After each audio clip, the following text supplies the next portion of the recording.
Tonight's show is a little different.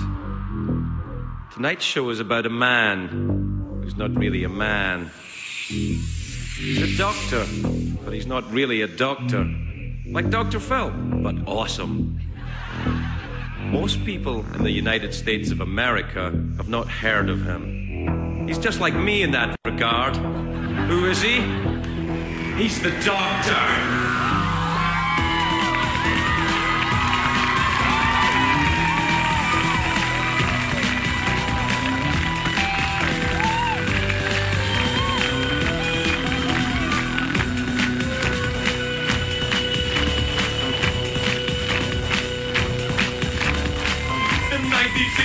The BBC premiered a show about an alien who traveled through space and time to combat powers of evil.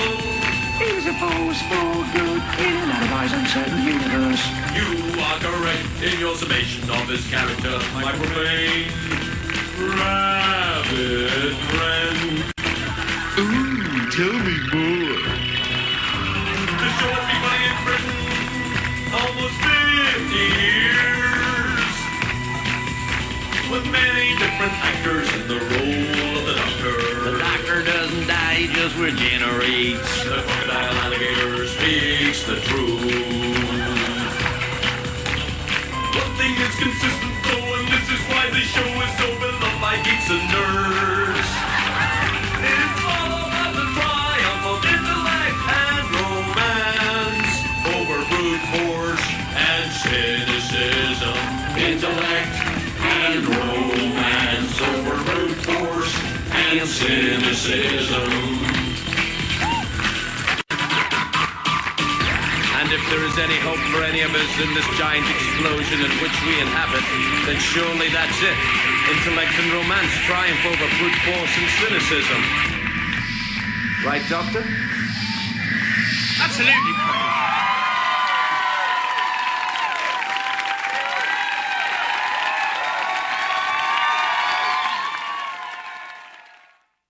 Do I look excited to you? If so, how can you see me? But I am, because today we've got a very special episode of the Pupcast for you. Today we're talking all about Doctor Who. The series just wrapped up its midway season finale thing that shows like to do these days. I don't know, halfway finale? I don't know if there's an actual term for it. Anyway, it just wrapped up a milestone of an episode. So, I've gathered together the biggest Doctor Who fans that I know, by which I mean the only Doctor Who fans I know, to come on board and talk about the show, its history, its current incarnation, and I think it's worth a listen because Doctor Who has always been one of those things that so many people out there have been aware of, but not really known anything about. Like, the show is nearly 50 years old, and because of that, it's become such an iconic figure in geek history. So many people know of it, but there is really no good introduction to it unless you happen to catch when the series was rebooted a couple of years ago. But in case you didn't, that's what we're here for this time. So we're going to sit down and kind of try to give you guys something of an introduction to the series. But before we begin that, this is the part of the show where I just kind of update you guys on what's been going on. This episode, as always, is coming to you a little bit late. This time, it was for two reasons. One, I had to go to Comic-Con, which is not nearly as exciting as it sounds, because I had to work at Comic-Con. I had to go there and do security, which the less said about that, the better, but I'm sure we'll probably talk about that on the next episode that I end up recording. And speaking of the next episode that we end up recording, I want everybody to tune in because we actually have a very, very special guest. This is a big get. I am very excited about the next episode that we're doing. I'm excited about all the episodes that we're doing. But tune in for that next episode. And also, just let you guys know, on the next episode, I'm probably going to sound a little bit weird, because I'm currently recovering from a little bit of, laryngitis, strep throat, something or other, but yeah, I was out of commission for a while. But, the less said about that, the better, and the more said about Doctor Who, the better. So, stay tuned, because here comes our episode of Screen Pups.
Man, fuck that season finale. I hated that episode. Alright, welcome to our Doctor Who episode of the Pupcast.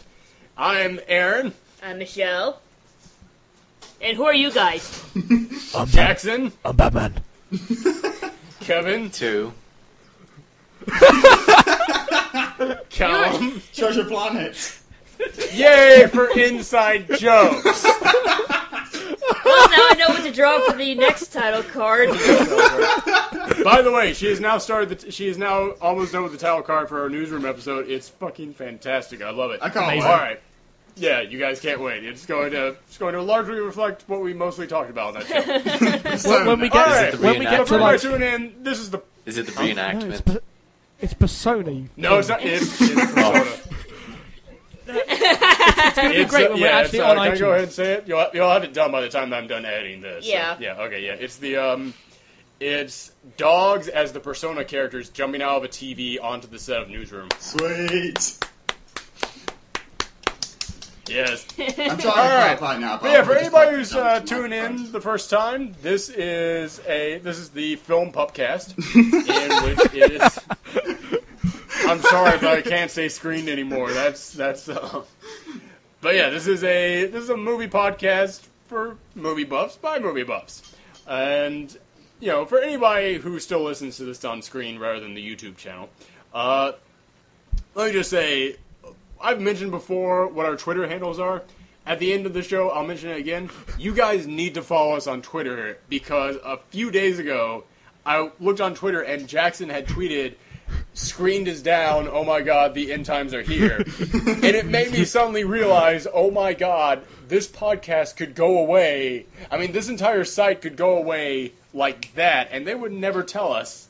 So if that happens, the Pupcast will go on. Like I said, I'm building a website. So hold on, Aaron. Is it a good film Pupcast or movie Pupcast?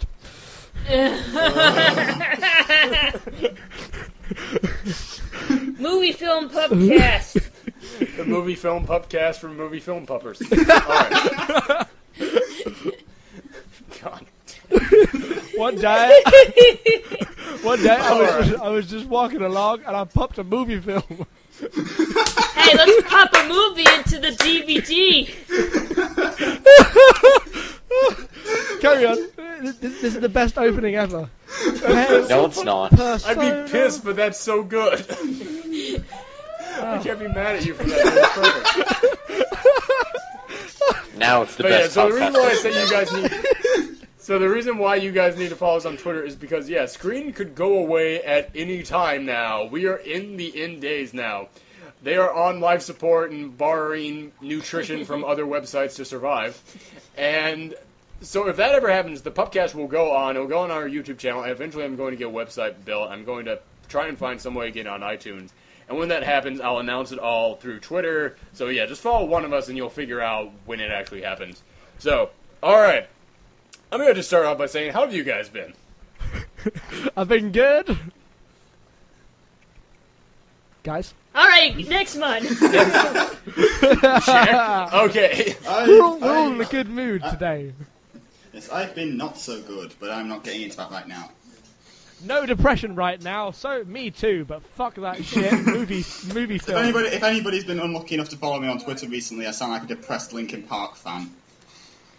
As opposed to Is that there any other optimistic, time? happy Linkin Park fan. One time I walked into a Linkin Park fan, he was sunshines and rainbows.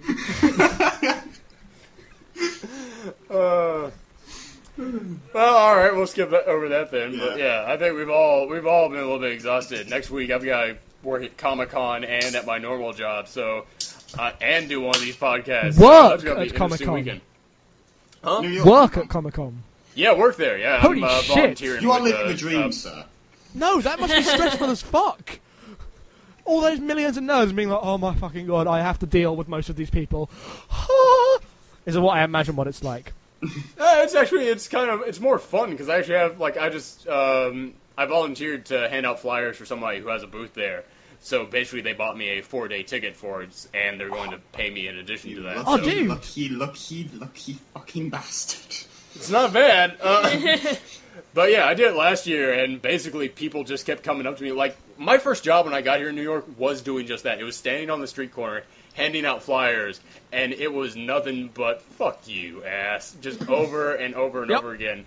I remember on my last day of doing it, it was raining so hard that the rain was almost going sideways. It was going at like a 45-degree angle. I had no protection on, no umbrella or nothing, no poncho, and I was just standing out there trying to, get people to sign up for this thing.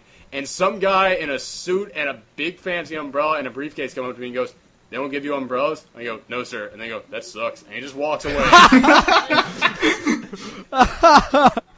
And I didn't get anybody to sign up in those conditions, so they fired me on that day. And as soon as they fired me, I swear to God it's true, as soon as they fired me, it stopped raining, and on my walk back to the subway, the sun came out like I had never seen before. It's a sign. But yeah, you so did I the basically, right thing. so basically I had to do the same thing last year at Comic-Con, except this time I was handing out flyers for a booth, and people were, and like, nerdy chicks in fantastic cosplays were coming up to me and hugging me and going, "Oh, I love this, I'm going to so go over to it." Sorry I didn't have my cosplay done by then. Oh. Shall I put up a photo of you as a Pokemon trainer? I think it will get us tons of hits. So I don't know if I'm that attractive. But anyway, Well, yeah. if you want me Oh, actually, this does tie into what we're going to talk about today. I swear to you this is true. Like, 3 months before Comic-Con last year, I did a Doctor Who joke at a stand-up show, and I mean, like, there was almost nobody in the crowd, and I did a Doctor Who joke, and one person in the back laughed hysterically, and everybody else looked at me confused. What was the I joke? was at Comic-Con last year, handing out the flyers, and this girl and her boyfriend, who were dressed as Amy and Rory, came them. running up to me, and I swear to you this is true, she, like, grabbed me and went, "Oh my God! I was up here visiting from Texas a couple months ago, and you did a Doctor Who joke at a stand-up club, and it was the funniest thing I had ever seen." And all of a sudden, I just went, "Why the fuck am I working a normal job? This pays nowhere near as much as my normal job, but it's so much more rewarding." How? What was the joke? I want to have a Come joke on. now. Oh, the joke was Yeah. the joke was that a comic before me on stage did this really crappy joke about how apartments in New York are like time machines, because the moment you get into them, you're taken back to the 1930s. It was some really crappy joke about how New York apartments are crappy. Notice I how got I'm there. laughing right now. Yeah, I got up there after him and said, "He's right. New York apartments are like time machines, because my apartment is the same size as a 1950s British police box." And, like I said, the woman in the back just lost her mind at that joke. Which, it was a throwaway joke. It was just kind of like my little, like, hey, everybody, kind of a joke. Just my walk onto the stage joke. And yeah, the woman in the back just lost her mind over that. So, which, yeah, that was a better ratio than I expected. But, yes, so, anyway. So, Comic-Con's next week. I'm going to see if I can get an episode done by then. But, did someone sign off? Nope. Or sign on.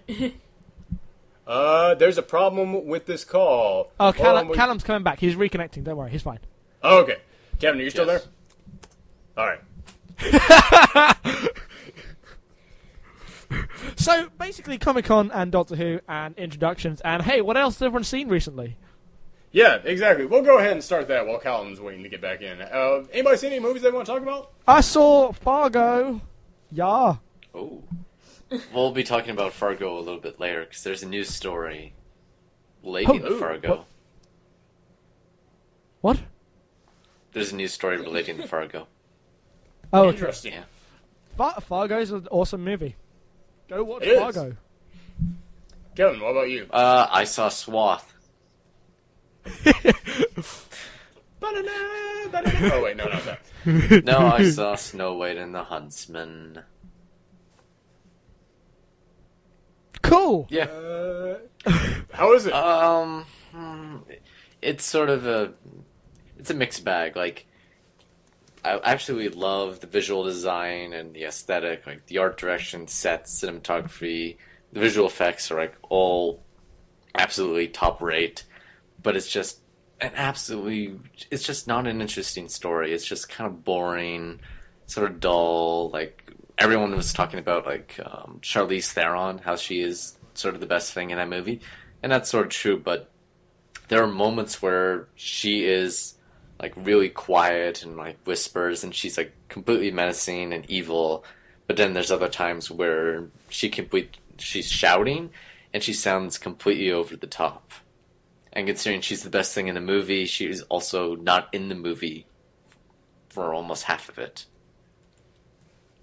And it's one of those in which, I mean, she is the villain, so it's not like they can have her overtake the film. yeah, but she's like in like every other scene in like the first half hour, but then she disappears for maybe 40 minutes.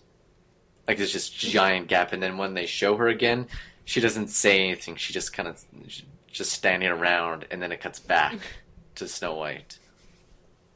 And It's like, meanwhile, at the Evil Queen's palace. yeah, it's mostly just a check. And now back to Snow White. Were you trying to do an impersonation of the guy from the old Super Friends cartoon? No, but Meanwhile, at the Legion of Doom's headquarters, the Evil Queen is standing around looking pretty. Yeah, how is it visually? Because I mean, it's gorgeous. The trailer- It looks absolutely beautiful. But yeah, like the Dark Forest sounds, it's really cool looking. But they also spend like 40 minutes in there, or it actually feels like an hour, and it just keeps. Yeah, and there's a lot of scenes in that movie that just happen for something for the sake of happening. Like, it doesn't really interconnect or build on the rest of the story. It's just stuff is happening because something has to happen. So it was basically like there was like a half hour's worth of story, and so they just put a bunch of filler in there. To make Sort of. Pretty-looking stuff. Some of the stuff is more to show off some of the visual design, which is cool, but it also just doesn't help with the story. And Chris Hemsworth, he's good in it. He has actually a fairly convincing Scottish accent, but yeah, he's more of like Han Solo in Fantasyland. Yeah, and I saw Mirror Mirror, the other Snow White movie, and Snow White and the Huntsman is vastly superior. Even though I really liked Tarsem Singh, who was director of Mirror Mirror, but at least Mirror Mirror actually had the dignity of hiring actual dwarves for the dwarves. Like, the biggest problem I have with Snow White and the Huntsman is that they do sort of like the Lord of the Rings thing where they'll like digitally add the like actors' heads onto the smaller bodies, or they'll do forced perspective, or they just have the taller actors on different platforms. So, and the thing about Mirror Mirror was that even though it was a pretty dreadful movie, the dwarves in that movie were the best thing about it. So the fact that Snow White and the Huntsman like can't even have the dignity of doing that, and I think that's more of an issue of what the industry's like. But yeah. So you think if Snow White and the Huntsman had the doors from Mirror Mirror in the... Oh, it would have been great. Would have been great. It'd be the best Snow White movie ever. But the Mirror Mirror is more of a comedy, so... Yeah. But yeah, there's a... Yeah, it seemed like it was more for like kids, whereas this was trying to go more serious. Yeah, and like the whole twist of like the kiss is... It feels a bit forced. I won't spoil it, but it feels... it doesn't feel very convincing. Please spoil it. I'm never going to watch this. But there is a good twist on what they do with a troll and the bridge. Is he actually a very nice man? The troll is the bridge. Is the troll actually a very nice man? He said, is the troll actually a very nice man? No, the troll is the bridge. Ooh. Ooh. Oh. That sounds good. But yeah, and then there's like this whole thing where Snow White is like guided by birds, but they're magpies. And I don't think there's anything special about magpies, considering where I live there's about a bazillion of them, and they're completely annoying, so... Kevin! And they're all CGI. Now, magpies just get easily distracted by shining things, and that's why she gets lost. The movie you're describing is ridiculous. Yeah. But even so, like, there's a whole bunch of other birds they could have had. Why are they using magpies? And they're all CGI. Because having real magpies is just too much time. CGI. Because there would have been shit everywhere if it had not been CGI birds. Yeah, well... Might have turned off. But yeah, it's... Well, now there's CGI shit. Pardon? But, well, yeah, the Very movie's good, yeah. it's generally inoffensive. It's a brilliant technical showpiece that's just kind of marred by dull storytelling. If there is one offensive thing about it, is that there's like 0 black people in it. but that's just a larger. Larger problem, man. So the title Snow White is really a misnomer. It should be Snow Black.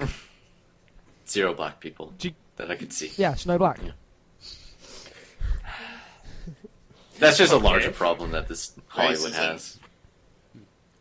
Speaking of 0 black people, I saw Innkeepers. No. Speaking of 0 black people, I saw Train Spotting. Yeah. There are no black people in the entirety of Scotland. Seriously, in that entire movie, not one. There's this comic, Mark Maron, who's talked about that. He said that he went to Scotland one time and he saw so few black people that actually freaked him out. It's true. Northern England is white as hell. And Scotland. The way I summed up Train Spotting was Obi-Wan and Sherlock Holmes do a fuck ton of drugs. Bad things happen. Nice. That sounds like the greatest movie ever. Yeah, actually. Yeah, I saw, it's October, so I'm, of course, seeing as many horror films as I can. I'm going to see VHS tomorrow, and I'll have my review up for it soon. How timely. Huh? How timely. VHS. Yes. But yeah, I saw Innkeepers, which just became available on Netflix Instant Queue. And it's kind of a dull film in that there's not a lot happening. I mean, the film was about these two people who work at this little hotel. It's almost like a bed and breakfast hotel, and it's about to go under, so there's nothing really that they can do about it. So they're just kind of there sitting there bored in the last couple days of being open, and they start to go, and one of them has decided that he wants to investigate ghosts, because that's like a hobby of his. He's like obsessed with that stuff. And so the other one, who is bored out of her mind, decides, I'm interested in that stuff too. Or, well, she's not, but she wants to do something to get her mind off the fact that they're going to be unemployed soon, and that it's a hotel where they, have two people there at all times. So they decide to start investigating, like, ghost noises and stuff, and then they start to actually go, wait, there's actually some, like, I'm actually picking up some noise here in our hotel. I mean, and they didn't just throw this in. They said that there was a legend already for the hotel of a woman who killed herself a long time ago. But I mean, it's like, I'd say it's an hour and 40 minutes. I'd say an hour and 20 of it aren't actually a horror film. It's more just about these people just kind of hanging out. So it's kind of dull for those points. I mean, you do learn good character stuff, and I enjoy that. But it is kind of dull still. However, the horror stuff, it has been a long time since I have seen a horror film that actually knew how to shoot horror. Like, the director of that film, that guy has got a future in the horror industry, because he knew how to frame shots, how long to stay on a shot to make it effective, how to slowly merge something into the shot, and, and the sound is fantastic, too. So, I would say that, it is easily worth watching if you want something to kind of, like, freak you out, because, I mean, it might be boring for long parts of it, but the last 10 minutes of this film are a great horror film, so, yeah, check it out. Cool. But yeah, so let's go into news, and Callum can finish making a sandwich back there. It's... yeah. No. Go over to Kevin with the news.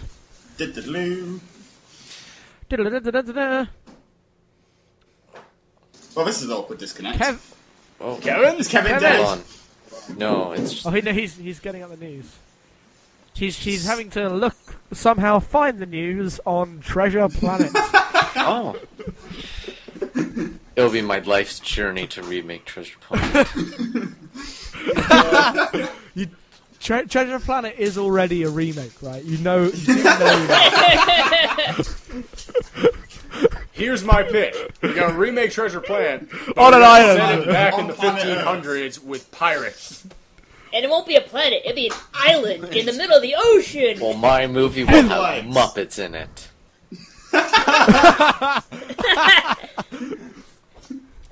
Even as I've gotten older, I still see Muppet Treasure Island. I now can see Muppet Treasure Island as being nothing more than a cash grab to get the Muppets out there, but I still kind of like it. Like, I don't know if that's just because I saw it when I was young or what, but I still kind of like it. I will genuinely sit here and defend every one of the Muppet movies. Well, of the actual Muppet movies. Even like the cinema Space. ones. I was about to say, you're gonna... No, I'm not gonna defend things like the Muppets Wizard of Oz or anything like that. But I will be one of those people who sit here and will defend Muppets from space even. Well, Kevin needs time to find the news. I Go found for the it. news. Oh, okay. Oh, thank fucking We'll God. save that for next week. Yeah, bye everybody. Kevin, all right, go ahead. What's our news? So before I was teasing Fargo news, so they're gonna make a Fargo TV show, and it's gonna be I on. can see that. It's gonna be on FX. Okay, sell me. Go. Okay, so the Coen brothers are actually involved with it. Sold. Oh, so it's like a Fargo TV show, not just a TV show set in Fargo Yeah. with snow. It is Fargo, the movie, but now a TV show. Like Okay. So it'll probably be like Marge Gunderson, that character. It'll probably be about her. However, Yeah. this is not the first time they've tried to make a Fargo TV show.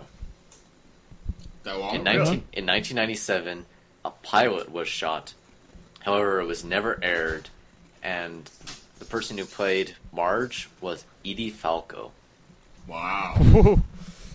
However, Falco, of course, she's doing Nurse Jackie now, so Yeah. who do you get to play Marge?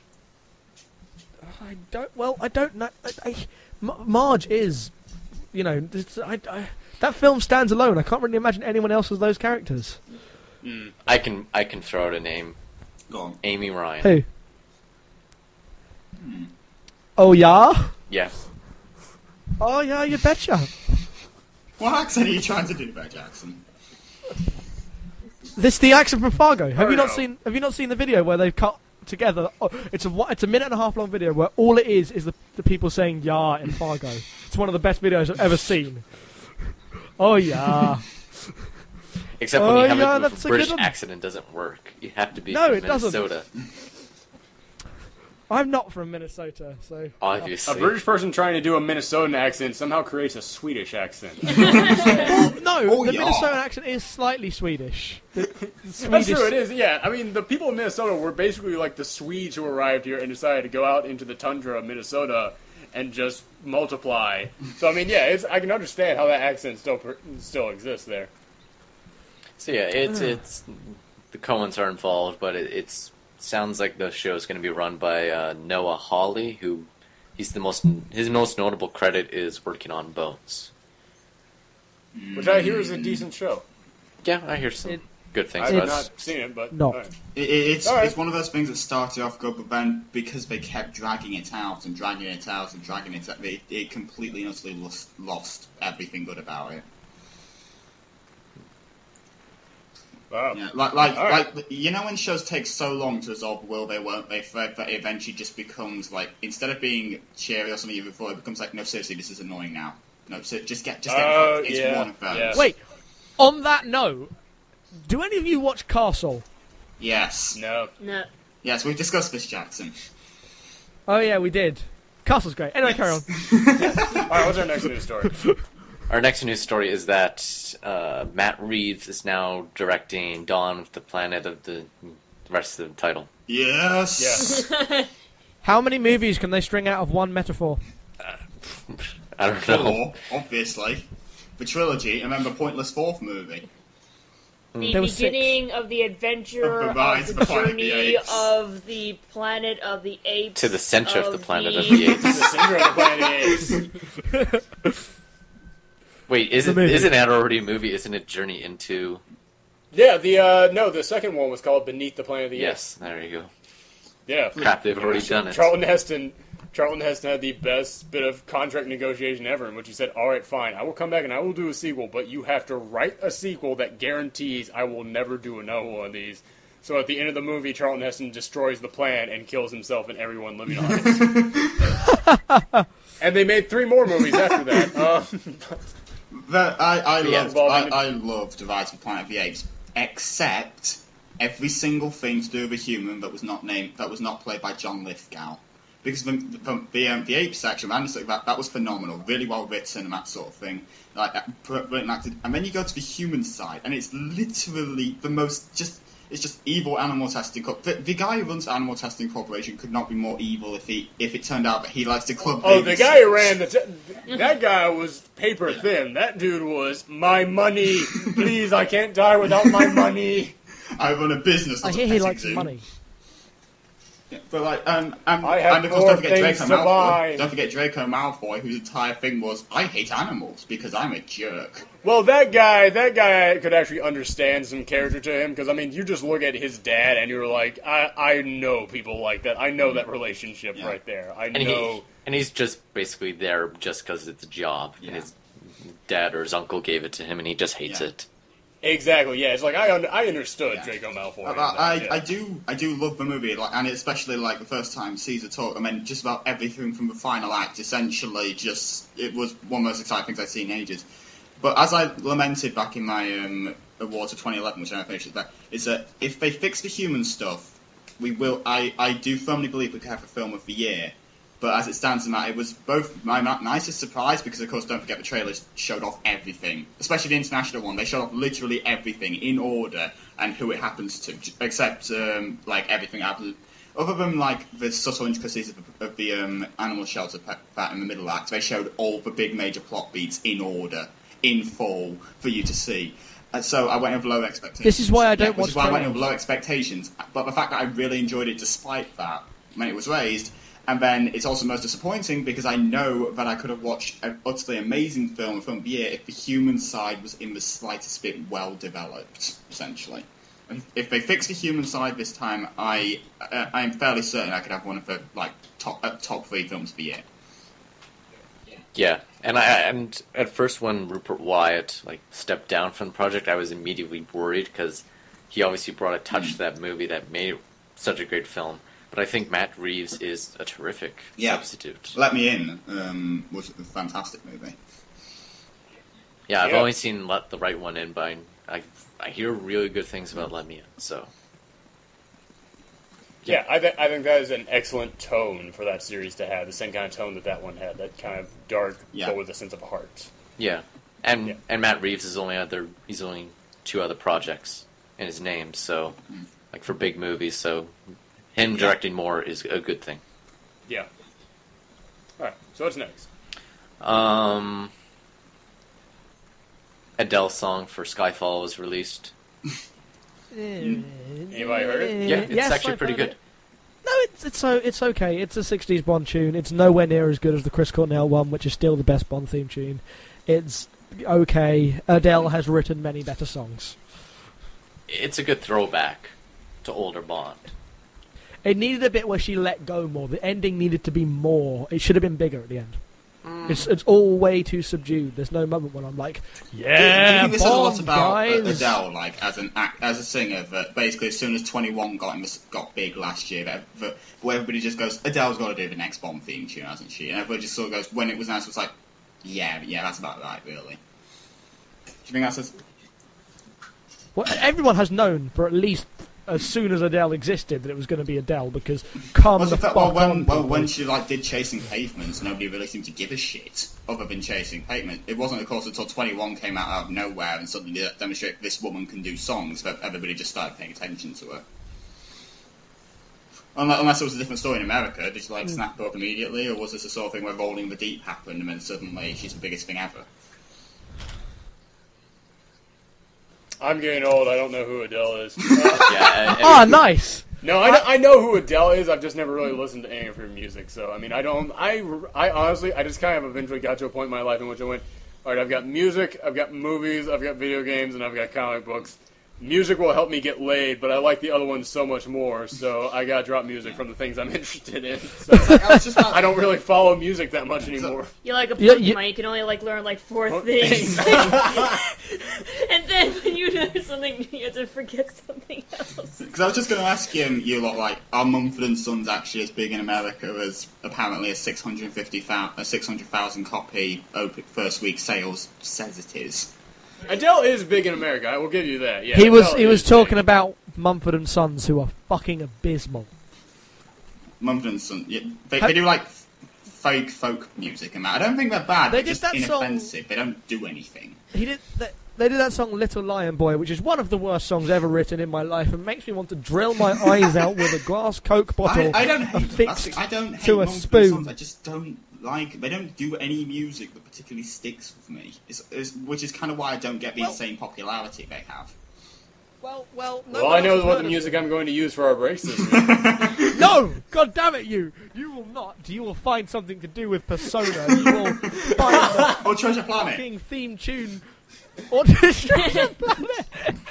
You will find the soundtrack to Titan AE. Jack, so I'm guessing when Mumford and Sons did a song for Brave, you were like there, just sort of burying your head in your hands and trying to kill yourself. There, I'm guessing.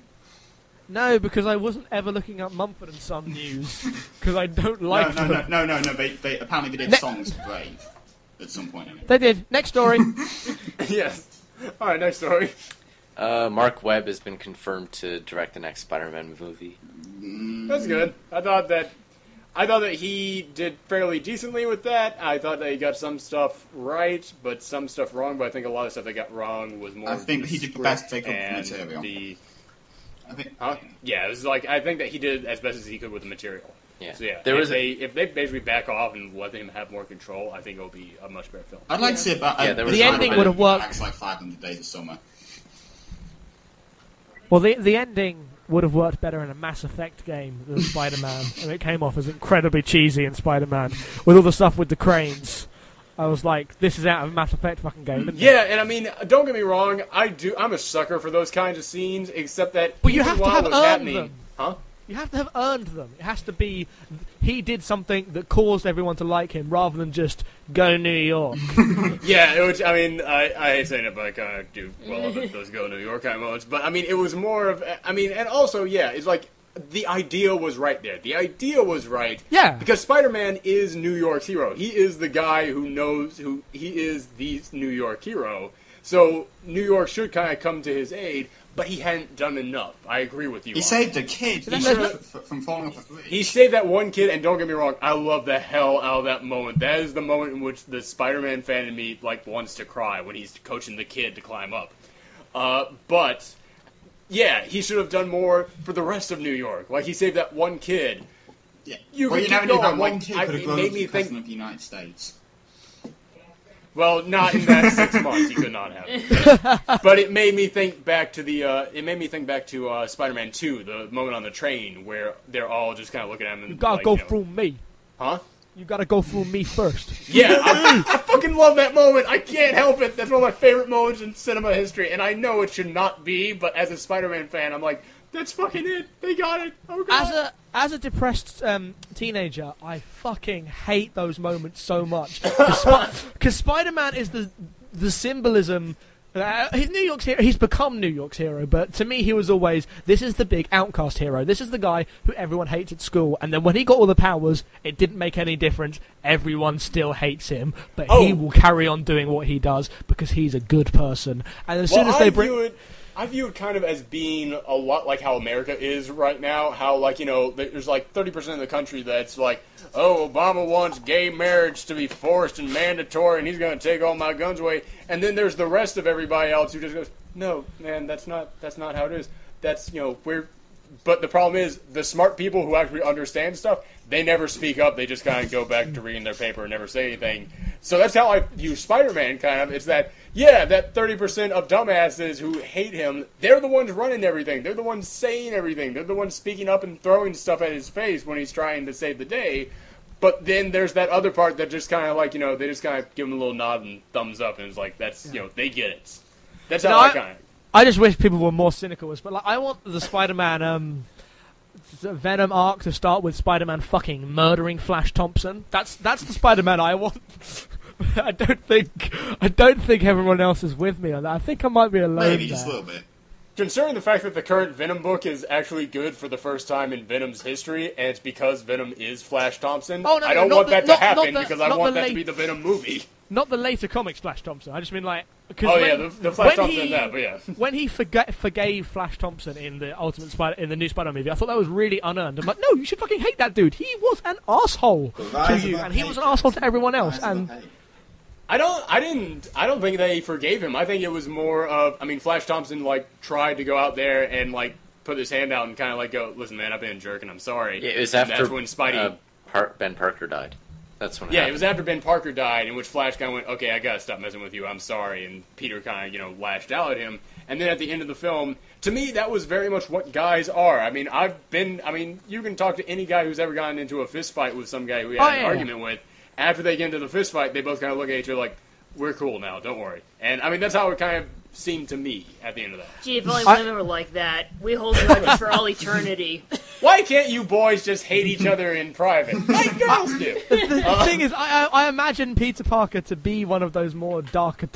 I've always imagined Peter Parker to have a really hidden dark side that no one's ever brought out properly, and I don't know. And you want him to snap. I want to see him snap. I want to see him go fucking mental. That's what I want to see in, the Venom story. No, I you want what is it? Chronicle did. Yeah, that's what I was thinking. Yeah, like, you want Chronicle? Chronicle you is want my to go favorite. Chronicle on their ass. Oh, Why can't more superhero movies just be Chronicle? Chronicle was so amazing. Listen, Avengers was such a good comic book movie, but if that movie had just been like Thor kind of going, "Oh man, Sif totally made fun of me for puking during sex. I'm gonna go and bring thunder down on all of New Jersey." It would not have been a good movie. I mean, like when Chronicle goes dark, it goes all in. I mean, like. I agree with you on that. Yeah. Like that. When something goes dark, it should kind of go all in. But yeah, I don't know. Read Back in Black. Spider-Man 3. Also, I'd like to hear Chronicle work because it kept the focus on the characters. Chronicle 2 will fail because it wants to answer for conspiracy that nobody gives a shit about. Why is there a Chronicle 2? What? Because money. Money. Next story, Next please. story. So Next story, Chronicle 2. God damn it! We're broken him, guys. We're broken him. The last scene of Chronicle was one of the most beautiful scenes of any movie this no, year. it's a bit forced. No, it made me cry like a bitch. Shut the fuck up. I agree. I don't know. I did stick with because the last scene with the guy who was kind of the jerk at the beginning, and then the way they switch places and all that is. I didn't think that would be earned, but when it came around and that actually happened, I was like, oh, I love this film so much. Good Lord, I loved Chronicle. I absolutely loved Chronicle. So what was the next story? Well, I just wanted to say about Mark Webb. I only brought that story up just because there was a little bit of they weren't sure whether Mark Webb would be coming back just because he had a commitment with Fox Searchlight because Fox Searchlight put out 500 Days of Summer, and they only agreed to do that because he would do another film for them, and they wanted him to do that movie next instead of Spider-Man 2, and Spider-Man 2 already had a release date, so it is... Because that's always a good idea. Well, if he gets your movie out, then, he didn't know he was going to have to make a Spider-Man movie at that time. So, yeah, our next news story. Yeah. Chronicle 2. No, Seth. Oh, I didn't even think about it, but hold on. Avengers, 11 weeks and running. All right. I mentioned the Avengers during our Spider-Man conversation. Yeah. I didn't even think about that, but yeah, 11 weeks and running. All right. When are we going to have an actual Avengers episode? Or we just go fucking full out and talk about the Avengers? Why don't we just wait till the end of the year? Something tells me that will be our last episode of the year, because that's when we do our top 10. Yes! Give our top 10, and something tells me that will be our Avengers episode. Yeah. Oh, dude. Everyone will just take turns, go, right, Kevin, what's your number one? Avengers. Oh, why? Well, I think the Avengers... Wait, Jackson, what's your... And then we just basically go around over and over and over again, just saying the Avengers. It's the point where I just go, fuck, do I like Avengers or Chronicle better? Shit! Oh. Shit, guys! I'll just say Avengers is not my number one movie. I was going to say, that is, out of all of us, Kevin is the one guy who I don't even know if he put Avengers on the list, but... No, it's on there. It's on there? It's a very short list just because... Definitely, it's not Kevin's number one. I can go ahead and the other Joss Whedon movie is my number one movie of the year so far. And The Hunger Games is still on my top 10 list. That's how bare bones Fuck the Hunger movie's Games. Oh, okay, fair enough. But yeah, The Grey is still my favorite movie of the year so far. No. Will Indie Game the movie be on anyone's favourite movie list? I haven't seen it, yet. but it's now on Netflix, so I'll check it out. Don't! It's terrible! Please! Why? I hate that film. Why is it? We can also do a bottom 10 if you guys want. No. Because Iron Sky. No, because at the in the second in again the movie starts, it's got this like really sappy chiptune, sad music. Let's all feel emotion now, guys. Of just like telling you what to feel in a documentary, being way too sappy, and actually just like treating the source material of video games with a pretentiousness that is sickly and making them more than they are, rather than celebrating them for the fact that hey, they're video games. Also, Phil Fish is a dick. I think I have to support the movie just because it's a Canadian production. If we were to do a bottom 10, it would basically just consist of me going on about the Sweeney for about 45 minutes and you all going at me like, yeah. Shit, there really weren't that many good movies this year. I'm looking back over and there's like Moonrise This kind of was a Kingdom. shit film for years. I Shit mean, there were a film. lot of decent movies. There were a whole lot of decent films this year, but none that, like, not a whole lot that was like, oh, fuck yes. Like, but I don't know. There might be. When it comes time, I might actually end up, going, oh, wow, this is a hard choice to number it down 10. But that is much later in the year. There may be 4 Joss Whedon films on people's lists. That's actually a good point. I've seen a lot of movies this year that have come out going like, yeah, that was good and that, but I think there's only been 2, possibly 3 that have come out going, oh my god, seriously, yes, yes, yes. But at the same, and then there's been a couple of movies I think, meh. Haywire is a movie I kind of think, meh. And then Haywire was last year. Haywire, I think, is a good concept that could have been a great movie if a bit more time. It's a terrible action movie. Yes, it's. I really like Haywire. It's not an action movie; it's a spy movie. But the scene in but it's not a very good spy movie at that either. No, it is the scene in Dublin where she's just walking away from that guy. It's got that really long shot. It's really well done. Haywire's great. Fuck you. Haywire's boring. What's the next story? Well, instead of going through the next last story, I'm just going to ask, what's everybody looking forward to for the rest of the year for movies? Oh, Really Looper, anything that I can obviously, Let's- which I'm seeing in a let's- couple of days. the 2 movies with Joss Actually, Whedon. yeah, there are some things that I'm looking forward to, and they all come out next week when I'm at fucking Comic-Con and can't go to them. I'm looking forward to Argo, Sinister, and Argo. and Seven Seven Psychopaths. Psychopaths. That's gotten a lot of Seven good press. Psychopaths. Oh, that is the follow-up In to one of the Bruges. best movies ever Oh made. god, I just remembered that's Follow-up. happening. Yeah, In Bruges, yeah. hell So that needs to go there. Yes! Much Ado About Nothing. Yeah, so I still have 3 movies I'm looking forward to, and like I said, they all come out next week. So Yeah, I'm I looking can't forward see to them. Argo, Skyfall, Seven Psychopaths, and the 2 films with Joss Whedon's name on it, which are Much Ado About Nothing and In Your Eyes. For think me, that's it. there's Argo, because I've heard great things about that. Much Ado About Nothing, which I'm really excited about because even though I hate Shakespeare, I pretty much don't like Shakespeare. That's Yeah, because you went to it school. is.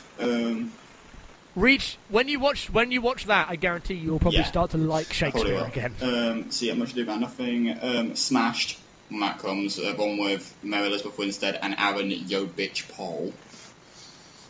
The Man with the Iron Fists, which if anybody tries to sit here and tell me that looks like a bad movie, then I don't want to associate with you. It could be so bad. Skyfall, That's what which I I really hope is going to be returned to form after Quantum of Solace.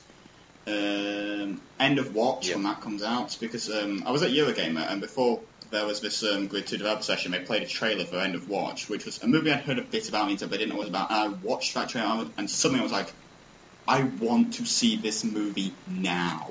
Like literally just now.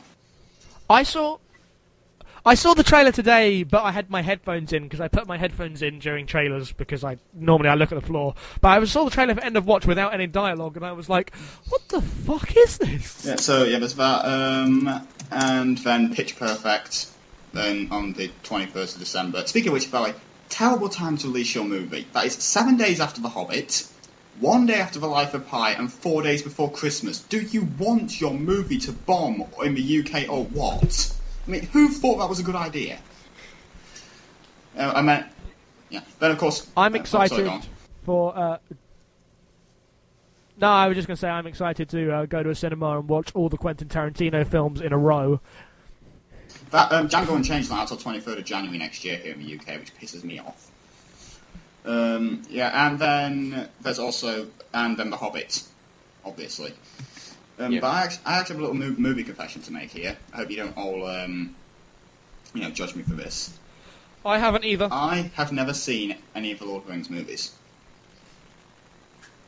Yeah, I haven't either. Just like I Yeah, said. I mean, I want to. I watched them once when I was like, really young in that sort of immature phase of it seems like talking forever and it's boring. But like, it's one of those things that I've never gotten around to watching like as an actual adult, as somebody who sits and enjoys movies now. So I need to remedy that before The Hobbit comes out, because The Hobbit looks really good. Yeah, I was sort of kind of mixed on what I was hearing about The Hobbit, just because they hadn't shown anything for like 9 months. But yeah, I'm excited about The Hobbit again. Looks pretty good. And I'm excited for I'm curious to see Cloud Atlas. I think I'm going to go see That's it now. next year. I'm curious about that. It's coming out in America this year. Yeah, it comes out. Wait, what? Yeah. I'm amazed none of you two have actually listed Wreck-It Ralph as well.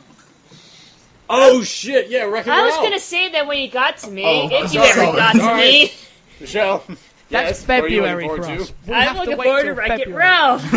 Hooray! We have to wait till February. It's the Muppets all February. over again. Last year, Yeah. Are we gonna wait till?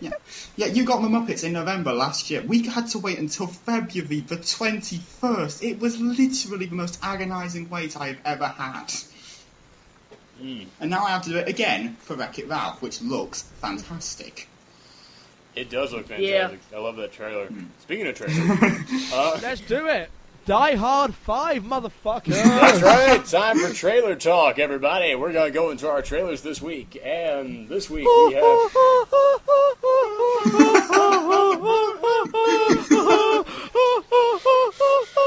I hope I can stick that up right, otherwise it's gonna sound weird. There's the But police. yeah, hey, police in the background. Thank you.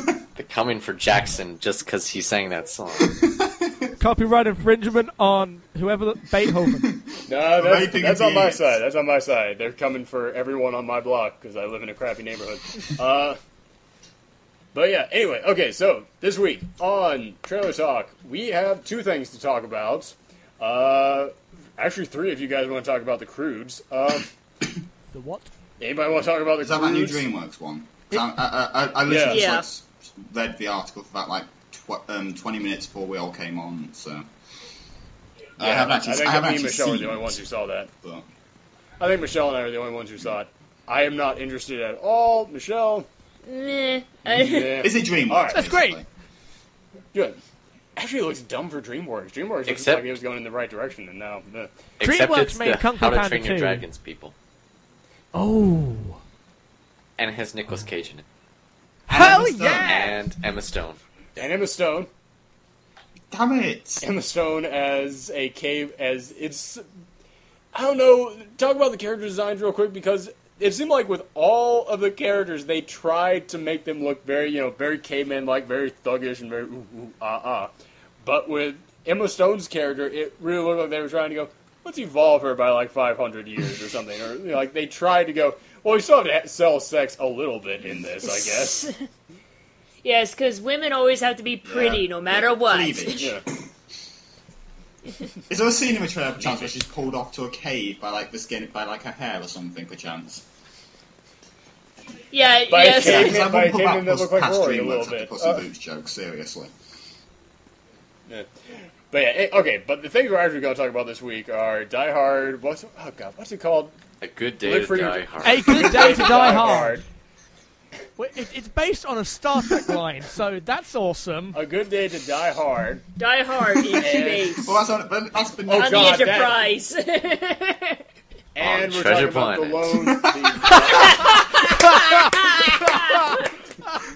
and about the Lone Ranger. what trailer? what about let's start movie- with Die Hard what- since we're already talking about that one. What about movie 43? It looks terrible. I didn't Carry hear on. that. I'll just say this. It looks like the 10. And the 10 The what? was terrible. Have you not seen It- the 10? No. Yep. Oh. It's basically the children's terrible. hospital people and like American, What Hell in American Summer. It's like all those people, but it's terrible. It is literally movie 43. It's just a sketch comedy movie, and it was dreadful. So a movie we never heard of is just as terrible as another movie we never heard of. Fascinating. I heard that. I've actually been following that for like I've actually been following progress of like that release for years. 'Cause I remember it's been like finished since 2010, and they're literally just going to release it next year, which probably indicates it's not very good when it's been held back for about 3 years. Callum, you've turned into a Dalek. Oh dear. This might be because I'm trying to get the Good Day to Die Hard trailer up, because I haven't seen that yet. So like, what you all talk about it, I can have a virgin view. Yeah. So, Well, in that case, we'll start by talking about Lone Ranger while you search that up. All right. Lone Ranger looks really terrible. Move on.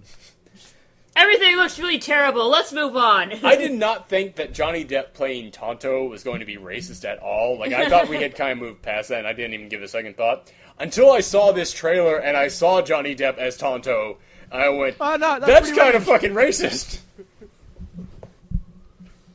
Anybody else? I'm still excited for it. Like, I want Why a good is he western. called the Lone Ranger when he has a sidekick who gets higher billing than him? Just saying. Well, it's Johnny Depp, so you're not going to put another name above him. Yeah. But he's the Lone Ranger, and he has a the Lone. I've known about the Lone Ranger for fucking years, because you know the Lone Ranger. I still can't get past that. Well, that's just something you have to get past. Okay, it looks like the Wild Wild West. So A tiny bit. I hate saying it, but a tiny bit. a big bit. No, not a big bit. There's no mechanical spiders or steampunk weapons. Well, in you this. don't know that yet. You haven't seen the movie. It's Lone Ranger versus a giant mechanical spider. Oh, God. Does Johnny Depp do the rap?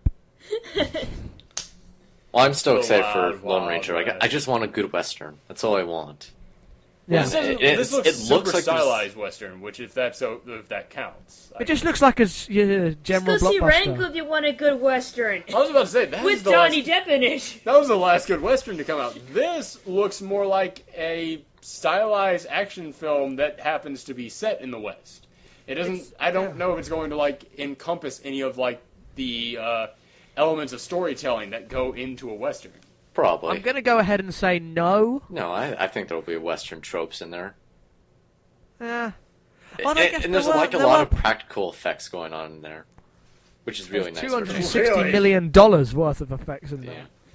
Yeah. I guess there's some practical effects, but I mean, they keep talking about that train like it's a time machine. I mean, for a second, I thought this honestly was a science fiction film. Well, the train was basically like a science fiction device back then. Like it was I this guess, marvelous yeah. device I guess that was like they even pointed out in the trailer. Like Tom Wilkinson's talking, it's like this train is like the fastest we could ever travel was on the horse, and now we have this beautiful train that does so much, carries so much and different people, and doesn't have to run on like it's not an animal, so you could just, you know. Hang about. Did someone just make a Red Dead Redemption movie? What? Because that's what you're describing. It's about the whole encroaching of technology thing. That's Red Dead Redemption, right in. But that had cars. That was set in the early 20th century. No, I know, but thematically, I was just like, is this going to be similar to Red Dead Redemption? Because then I'm back on board. I don't know. I don't It's hard to think say. so. Like they don't really show much of the story, but yeah, like westerns have been box office poison for decades now, and you know what? This is a big gamble, and it's like an incredibly expensive movie. But so what's Pirates of the Caribbean when it came out? Like Pirates weren't. It really does seem like they are trying to make a new Pirates of the Caribbean with this. Yeah, like the last Pirates movie before Pirates of the Caribbean was Cutthroat Island, which tanked. So basically, I thought the last pirate movie before Pirates of the Caribbean was Treasure Planet. I'm not think sure so. about that actually. No, but seriously, wasn't that like a Pirates in think it was. Space? It was Pirates in Space about a year before Treasure. Well, I mean, before, Well, Treasure Planet was a science fiction movie. Like, I'm talking about traditional pirates on Okay, the open yeah. sea. the same way Lord of the Rings fantasy. Yeah, like, it's this incredible gamble. Like, Disney's doing it again. Like, it's Gore Verbinski, which also, when it popped up and said Academy Award winner Gore Verbinski, I had to do a double take. I was like, what? What are you in for? Oh, yeah, Rango. So, yeah, Actually, that does give me hope. Thinking about the fact that Gore Verbinski did do Rango does give me a little bit of hope. But I don't know. This is meant to be serious, whereas that was meant to be, humor. But yeah, like, I'm also in this place where every single big blockbuster Disney does is incredibly expensive now. Like John Carter, Tron Legacy, Alice in Wonderland, Avengers. Prince of Persia, like all those movies cost around like $200 million or more to make. Yeah, and not a lot of them did very well. I mean, Tron Legacy barely even made its money back from what memory serves. So It broke around even, I think. But, yeah, it broke around even. like even So they wanted to make the last Pirates movie, the On Stranger Tides. They wanted to make that for like a lower budget, but then it said on IMDb that the budget for that movie was $250 million. yeah, which makes me, it makes me wonder if this one doesn't do well, what will that say to Disney? I mean, Maybe they should do it cheaper. Maybe their movies will start getting better if they actually have like a smaller budget. Yeah, but they also stick run to into problems. princesses and superheroes, Disney. That's your new. Except both Alice in Wonderland and Pirates of the Caribbean both made over $1 billion. I have to remember that Alice in Wonderland did too. I'm Yeah, continually I think it's shocked just by because the that. Tim Burton and Johnny Depp fans and like the hardcore Alice in Wonderland fans too. So it's like it had a lot like backing it up, and And I bet Lone Ranger will be in 3D when it comes out. Oh, it definitely will. Did you see that bullet flying out in slow motion towards Yep. the screen? That's totally 3D that they're going to do. And yeah, but you know what? This movie probably won't be the big bomb that everyone. I don't might think. it I will. don't think it'll It be is bad. opening on the July 4th weekend, so Which is a good place for it to open. yeah, Yeah. it's good for a Alright. Western, I guess, if you can hope Yeah. for. So, Calum, did you find the Die Hard? Give me a second, it's just finishing up here. It's a minute long. How could it be taking you that long? Yeah, I watched this fake parody one first by accident. Oh, no, hey, there's a pretty good parody Die Hard 5 Yeah, the one 4 from- trailer. It's like 2.5 minutes long, and they've Yeah. acted parts of it out themselves, so you kind of believe it's Die Hard Yeah. 5, and you're like, Yeah, I was- wait. Yeah, actually, the thing that kind of shocks me is how relatively close to the actual trailer it is. Oh, yeah, because they just took the Yeah. plot beats and then threw explosions in. Yes. So, yeah, Die Hard 5. Yeah, Die Hard Explosions 5. and... You're right. The trailer is nothing but explosions. No, there is some tits. Yeah, that's tits. exploding tits. No, No, sadly this is not Michael Bay. Right, it's I not actually- a Pete Perry music video. The pointless shot of the breasts was really shocking for me because I'm like, It's for teenage boys. no, because I'm like, wait, Die Hard never did that. That's not Die Hard. Even in Die Hard 4, they never really got into that. Die Hard. To be fair, it hasn't been a Die Hard movie in a long time. No, it's been 5 years. It's not even the longest gap. No. I mean, like the Die Hard movies haven't been Die Hard movies since arguably the third one. No, but every odd number Die Hard movie is good, so we have hope. Really, I thought 4.0 was a good dumb action movie. No, it was not. It was a bad film. Yeah, it's now 3-1 on this one. Yeah, it's just like Aw, minus you explosions guys. for the 1 minute that trailer is. Yeah, Yeah, it's a fact. It's a fact that it doesn't really seem like it just seems like a dumb action. You know what it movie looks like? instead of really, It like, looks the Die like Hard the Oh. one. Expendables 2. Maybe it's just like It the looks what Eastern the Expendables 2 European should be, architecture, yeah. but it looks like also, the the Expendables lighting 2. is very gray, which is kind of what the Expendables kind of lighting is in those trailers. I haven't seen the movie, so I don't know. I really liked the trailer until the ending, where he did that one, the 007 of... And I was like, Plainview, New is Jersey. that the best one-liner you can come up with to end your trailer? Because if it is, then you don't have a good Yeah, script. what it is Because you should have a topical, better line than that. Because James Bond's coming out soon, you see, and this might, steal some thunder away. No, To me, that was like when in the 5-year engagement, every single commercial for that had the little girl going, "I'm Katniss," And she doesn't even say that in the movie. I was about to, yeah. There was no way they could have known that movie was going to be big while filming the movie. They had to have done that just for the commercial. So yeah, it to me seems like they are trying to piggyback on the success of something. Also, from looking Yeah, at it's coming out around the same the time. description of that, I get a feeling here that this movie is being purely designed so that they can try and so that if it does well, they can then do more movies with John McClane's son as an artificially way being able to extend the franchise. I think you have a point there. Whereas I am fairly certain we can all agree on this. What I'd rather see is a movie starring Lucy McClane. Well, guess what? She is in the new movie. Yes. What, Miss Mary Evans? Yes, you got the joke. Well Yep. done. Are you, The joke is I'm are a you kidding me? pervert. After her last couple of movies, she needs a hit. She does need it. No, because I was like, are they just going to forget that he had a daughter as well? She pops up, don't worry. No. Okay, well, that's good at least. Yeah. I was also the movie uses the trailer font from actually just the Girl general with the Dragon font from Tattoo. Girl with the Dragon Tattoo. Yeah, it does. which is weird. It was weird. It could just be a coincidence. I like the song. I like the doesn't Ode like to an Joy. Ode to Joy? I know. Doesn't like Ah. Beethoven. Come on. What's the line? It was, oh yeah, how could it be any more obvious? How about fucking Beethoven? Side 1, track 1 of the 5th Symphony. Yeah. That's the best line from High Fidelity, that is. So yeah, it won't be a die-hard movie, but it'll probably just be a nice dumb action movie. And considering the fact that it'll be coming out around about the time, there'll be nothing but chick flicks on. It might be like something. It comes out on Valentine's Day. Perfect.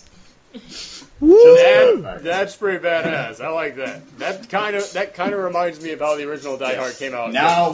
But you know now what? we see. The last action movie that came out on Valentine's Day was last year, and it was This Means War. Fuck that movie. Yeah, but that was a romantic action And film. and That also was- fuck that movie. Yep. But also, now we'll get to see who has the power. in the Oh wait, that relationship. movie came out Yeah, this it came year. out this year. Crap. But Yeah, it now came we'll out see this who year. has the power. Okay, So I there's think you my do have first film of a the year. worst of list already in the works there, Kevin. But yeah, so, alright, that was trailer talk, everybody. So we're going to take a short little break. And then we're going to come back and talk about Treasure the Planet. The Doctor on Treasure Planet. Well, that was an amazing Gotta keep episode, running with wasn't that it? joke. It's like Faulty Towers with monsters. It is.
It's my awful TARDIS noise, everybody.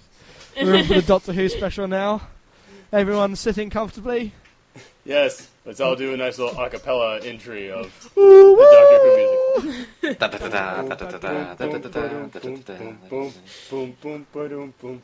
Alright. We're doing like 7 different themes. I might not like Matt Smith as much as everybody else, but that's a badass song that keeps playing whenever he's up to something.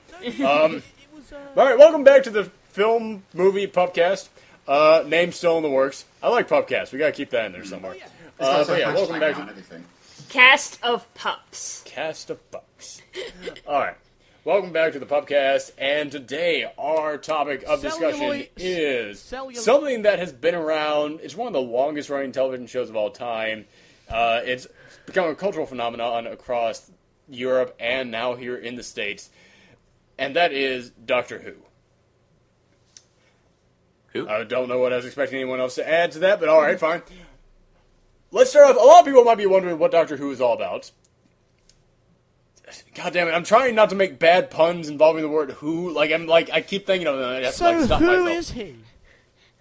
So, what is Doctor Who's deal? What does Doctor what? Doctor what? So yes, Doctor Who, British time traveling, really weird, terrible effects. Became, but that's part of the charm of it. Doctor yeah. Who started off back in the 60s, right? Back when it started. Yes, 60s, and it was part of the BBC's new initiative to inform, entertain, and something else I don't remember. Educate. So that's why it was all educate. That was it was actually an educational show when it started off because they would stop every now and again and just look back and go, let's take a look at Abraham Lincoln doing a speech, and that would be it. They would just watch an actor reenacting Abraham Lincoln. Weren't the two companions that were at the very beginning? Weren't they both teachers? Yes. Ooh. But yeah, the show was about a time traveler named the Doctor, and he was part of this ancient race of aliens called the Time Lords, who basically are immortal, and they have mastery of time and space because they have these machines called TARDISes. which allow them to travel through time. And the Doctor looks like a 1950s British police box because it's supposed to change shape and size to match whatever his surroundings are whenever he travels to it. But his is broken, so his looks like whatever it first looked like, so a 1950s police box. But it's much larger on the inside. It's like a fully functioning spaceship. It's another multiple dimension. Rooms. Huh? Yes, it's its own dimension. And so he goes through time, just going on adventures, and he picks up random people and basically says, you know what, traveling by myself is lonely. I'm going to grab someone else and, ask them to come along with me, and those have been his companions, which is the term that has always been used for them. That's how you know it's a show from the 60s, because people still refer to them as companions. Companions, yes. Companions, his roommate.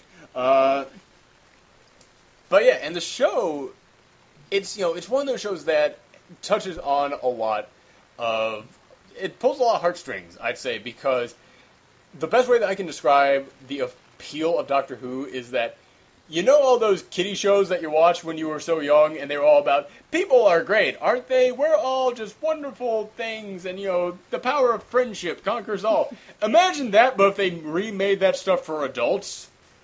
Because Doctor Who is constantly, he can go anywhere in space and time, but he keeps coming back to Earth because Earthlings are just so fascinating. They're traveling around space and they don't know what the hell they're doing, but it's so fun, and they somehow manage to always get stuff done. Doctor Who, to me, he's always about friendship and love and happiness, but he's still a badass at the same time. Did you even watch the finale? I don't know what you're talking about anymore. That's why I fucking hate that final episode. The final episode is just, that finale takes all that and just throws it away. So, basically... the Doctor is too happy. We need to make things sad and miserable. We'll get to the finale, but, I thought it was an okay final episode, but the more I think about it, the more I go, that's total bullshit. Yeah. But yeah, we'll get back to that. So, but can I just... The other big thing about Doctor Who that everybody should know is that if you try and look up Doctor Who, you might see some guy with a big multicolored scarf, you might see some guy with a piece of celery attached to his blazer, you might see Matt Smith, and you might wonder, well, who the hell is actually the real Doctor Who? They're all the same character. Because what happens is that when the Doctor first appeared, he was played by a very old actor who, after a few seasons, basically decided, you know what, I'm done. And not done with Doctor Who, I'm done with acting. I don't want to do this anymore. And so they went, well, what the hell are we supposed to do? We can't just hire someone new unless, wait a minute, he's an alien. Maybe whenever the Doctor's about to die, he regenerates and takes a different form with different personalities and different traits. So there have been 11 different Doctors throughout the history of Doctor Who. And each of them have their own little different distinctions between them, but they all kind of remain true to that hope and that, that love of people, and, that feel that everything is important. But most importantly, in 2005, because it was always seen as an old show, it came back with a new version by Rusty Davies, which made it very different, yet still kept that heart of friendship, but made it very real and about people from Earth again, rather than about... Because it became a bit alien-y towards the end, and it brought that back to Earth. And that's really what we're going to be talking about, because that's what we've seen. Exactly. We are aware of the previous Doctor Who's, but the 2005 and onward, the reboot it wasn't an actual reboot, because reboots you go back and completely restart. This was, he came in with a brand new Doctor, and for a while, so many people thought that it was a reboot, that it was this is a totally new thing. But then there came an episode in which he goes to a museum and he sees one of his old enemies in a little case, his helmet, the helmet of an old Cyberman in a case, and then he meets one of the old Daleks in there, and I think that was the moment that fans kind of lost their mind, because they all went, oh my god, it's all still canon. All the stuff I love is still there. It was, in episode 1, he's regenerated because he's like, oh, shame about the ears. And then in episode 2, he does that thing after that really big episode in the End of the World. He takes Rose to a random street and it's just like, all my family is dead. Everyone I know is dead. And it's one of the... Yeah, and that was the moment I was just like, oh, shit. Yeah, they totally changed. That is such a weird point to start the Doctor off with. The 2005 Doctor Who, like I mentioned, Doctor Who was a part of this race of aliens called Time Lords. And for years, the Time Lords had been at war with another alien race called the Daleks, which are these things that believe that all life aside from Daleks is imperfect, and they want to eliminate, exterminate it all. And so they've been at war with them forever. And when Doctor Who came back, it starts off with the Doctor saying that he's the last of the Time Lords because there was a huge war, and he himself realized the only way he can stop this madness is to kill all the Daleks and Time Lords at the same time. And that, I mean, so it starts off with the Doctor in a very weird spot, because, I mean, he just came from war, and he's now the last of his kind. Which is something that they have kept throughout the entire, throughout this new run of it. Yeah. Before we just summarise the whole thing, let's just get on to the questions. Yeah. Ask them, Squire. Oh, well, I thought we were going to do, well, you know what? You want to save our summary of the most recent season for the end, then? Oh. Yeah, actually, you know what? Yeah, all right. Let's do that. Let's do that, because then we can finish by talking about the finale, which I think will give us a big discussion. Yep, carry on. Alright, so, yeah, I'm just going to start. We've got me, Jackson, Kevin, Callum, Michelle. All of us, you know, are fans of the show to different degrees. Like, I've seen all of the reboot stuff. Callum mentioned that he only occasionally catches it, but he enjoys it when he watches it. Michelle has only seen since the most recent Doctor, Matt Smith. Poor girl. So, we all have different little answers to these questions. So, I'm just going to start by saying, what is everybody's favorite Doctor? 9. 10. That is... Yeah, I have to say 10. I mean, he's very iconic, so it's like... He's iconic. To me, it's kind of a draw between those two, because to me, 9 is my favorite Doctor. Christopher Eccleston is my personal favorite Doctor, but I think 10 did the best job of portraying the Doctor. That's my favorite incarnation of the Doctor, but that I think is the best incarnation of the Doctor, but my personal favorite is Eccleston, because to me, David Tennant, number 10, he had that kind of like that sense of wonder. Like, I mean, there's a moment where they're being chased by a werewolf, and they're like, "We gotta get out of here, or else it's gonna kill us." And he just goes, "Yeah, but werewolf, this is awesome." That to me, he had, but he also, while having that wonder, he also had that sense of rage that this new Doctor had. He still had like the memories of war there in his mind. The theory of a Time Lord. Yeah, there was that great episode where there are these people that are chasing him across time and space, and then eventually the Doctor has to confront them, and it ends with one of those people that had been chasing him kind of saying, "I understand why he ran. It was to protect us." Because it lists off all the ways that the Doctor disposes of them, like It's the harshest thing in all of time. He fucking traps one of them in a mirror. Yeah, and he says, "You might see her anytime that you look into a mirror, and you're trapped in there forever." But to me, 9 was my personal favorite, because 9 to me was the Doctor who just didn't have time for your bullshit. No, I mean, there's that great episode where the Doctor is being held captive by Simon Pegg, who has basically enslaved all of mankind to have their brains sucked out slowly by this parasite creature. And Simon Pegg goes, "Listen, Doctor, let me ask you a question. Are people really slaves if they don't know they're slaves?" Yes. Yes. Oh, is that your answer? I thought we were going to have a philosophical discussion. Yes. Or there's that episode where he was trapped on this reality show in the future where if you leave, you die. And he just went, "All right, I'm getting out of here, but you'll die if you go out the door. Whatever, I don't care." He's just like, Doctor Who has no time for your Big Brother bullshit. Yeah, exactly. It's like the Doctor doesn't have time for your bullshit. Well, if I can't escape, there's the only way of finding out, then fuck it, I'm leaving. Yes, that is why I love 9 so much. That, and also the Doctor Dances is my favorite Doctor Who episode. Just because, for 2 reasons. One, it showed like the Doctor finally saving everybody, which, I mean, it's so great whenever that happens, because so often in a Doctor Who episode, someone will die.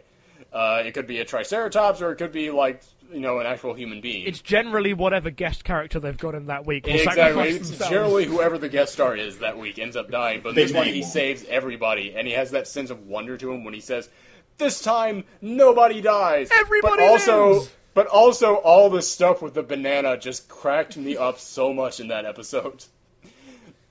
For anybody who didn't see it, there's a character there who has Captain Jack, who has a gun, has a weapon that has been outlawed because it's so dangerous, And the doctor says, yes, I visited the factory that made them once. He says, yeah, it's a shame it no longer exists. I know, I said, I visited there once. It's a banana grove now. I like bananas. Bananas are good.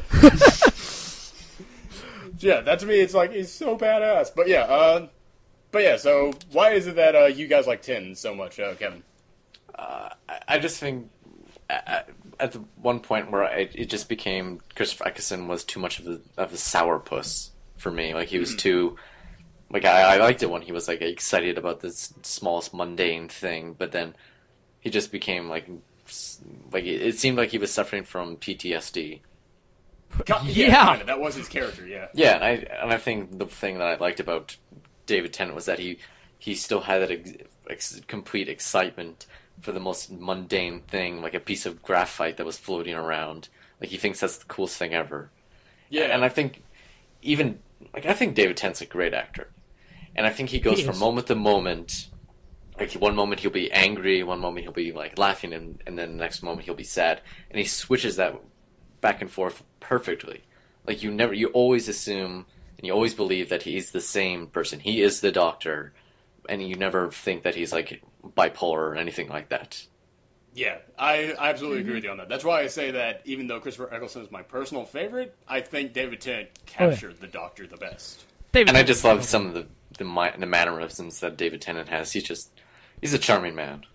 He is so charming, yes. The bit in his first episode where he's like going up to these aliens, he's like, "There's more to do than can ever be done. There's more to..." Hang on, that's the Lion King.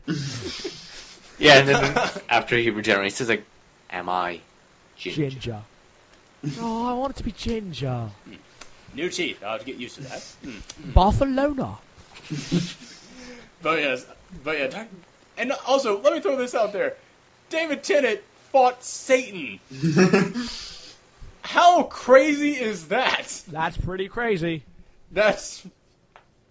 He fights the Satan, and all he says when he confronts him is, "So which Satan are you? Like, which religion? Judaism? Christianity?" Like, I love that is his attitude when he faces something like that. He's just like, okay, now I get to ask this question. Seriously, which one was right? And then he's just like, all of them. It's like, not really happy with that. Are you sure? Do you want to try again? Yeah. And I always love it when, like, Alonzi was, I don't know. Alonzi, I still love Alonzi. Alonzi, yeah, each of the doctors have, like, their own catchphrase. There was Fantastic, Alonzi, and Geronimo. Which, yeah, Alonzi I like the most. And I always liked it when what's your David name? Tennant went, "I'm sorry. I'm so sorry. I'm so sorry." All And the he time, also it had just brilliant- gets me. So good. I just love it. I just love that his life goal is to find someone named Alonzo. And he does! So that he does! So he could say Alonzo. That's why Voyage of the Damned's so good. That was such a good episode. Oh, I mean, that Christmas episode ended with a space Titanic flying over the Queen. That is, to me, is what the Doctor... That's the kind of weird adventures the Doctor's supposed to go on. Hell yeah. But yeah, so... Let's, anybody else have anything they want to add about their favorite Doctors? There's one thing I do like. Like, I still like Matt Smith. I think Matt Smith is Yeah, a we good shouldn't Doctor. totally ignore Matt Smith, yeah. Like, the one thing I like the most about Matt Smith is that, like, this was something I found, like, specifically in season 6, was that he would look young and old at the same time. And I don't know how they do it, or he does it, but it's just a marvelous trick. I don't know. Yeah, and I like whenever Matt Smith acts young, but I also like whenever he acts kind of like a jerk. At the same time, like, I love when he's fixing something and his companions are having a secret little discussion about him, and then he just pops his head down. "I'm doing something fantastic up here, and there's no one to tell me how brilliant I am." Yeah, he's still like a curmudgeoned old man, basically. Yeah, he's a curmudgeon, but with a childlike spirit. Like, I didn't really like the dinosaur episode that they just did, but I did love the fact when Rory's dad said, "You can put that on your Christmas list." "Dad, I'm 30 years old. I don't have a Christmas list anymore." "I do!" I like the bit in that episode where he's all like, "How dare you bring your dad along? You materialised around us." "Oh, that's right. Hello, Brian." Yeah, exactly. It's like, I like Matt Smith. I think he's good. It's, there's...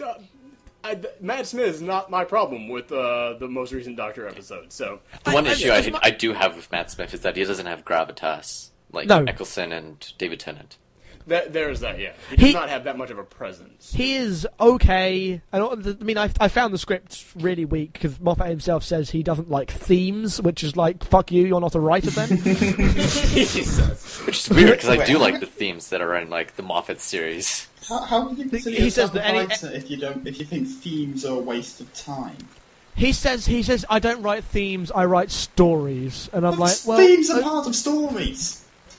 yeah, shut up. I know. There There's are a things reason he doesn't why even know. when Like the other... there's the theme of waiting and forgetting, like two common themes that are in Moffat's David Tennant or Moffat's Doctor Who. Yeah, but and I mean, I didn't know that he had said that, but that now explains one of the reasons why I did not like when Rory and Amy left so much. Because it wasn't... Thinking back to those other three companions before them, and when they left, they were epic and had stories leading through up that. When Amy and Rory left, literally the episode before that, they go, "Nothing can stop us. Next week on the Doctor, something stops them." And it wasn't even like tragic. It wasn't like, you know, it wasn't like the fact that nothing could stop them made the leaving far more powerful. Anyway, we'll probably talk. Should we just get that out of the way now? Yeah, let's go on to who our favorite companions are. Let's talk about that. Donna, done. Win. I'm going to throw out there one that I know you will say. Mickey the Idiot. Hell yeah, Mickey!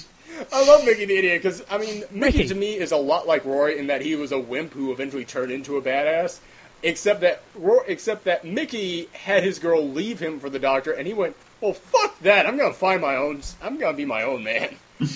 I mean, I absolutely love the episode where K9 shows back up, and he eventually goes, am I the tin dog?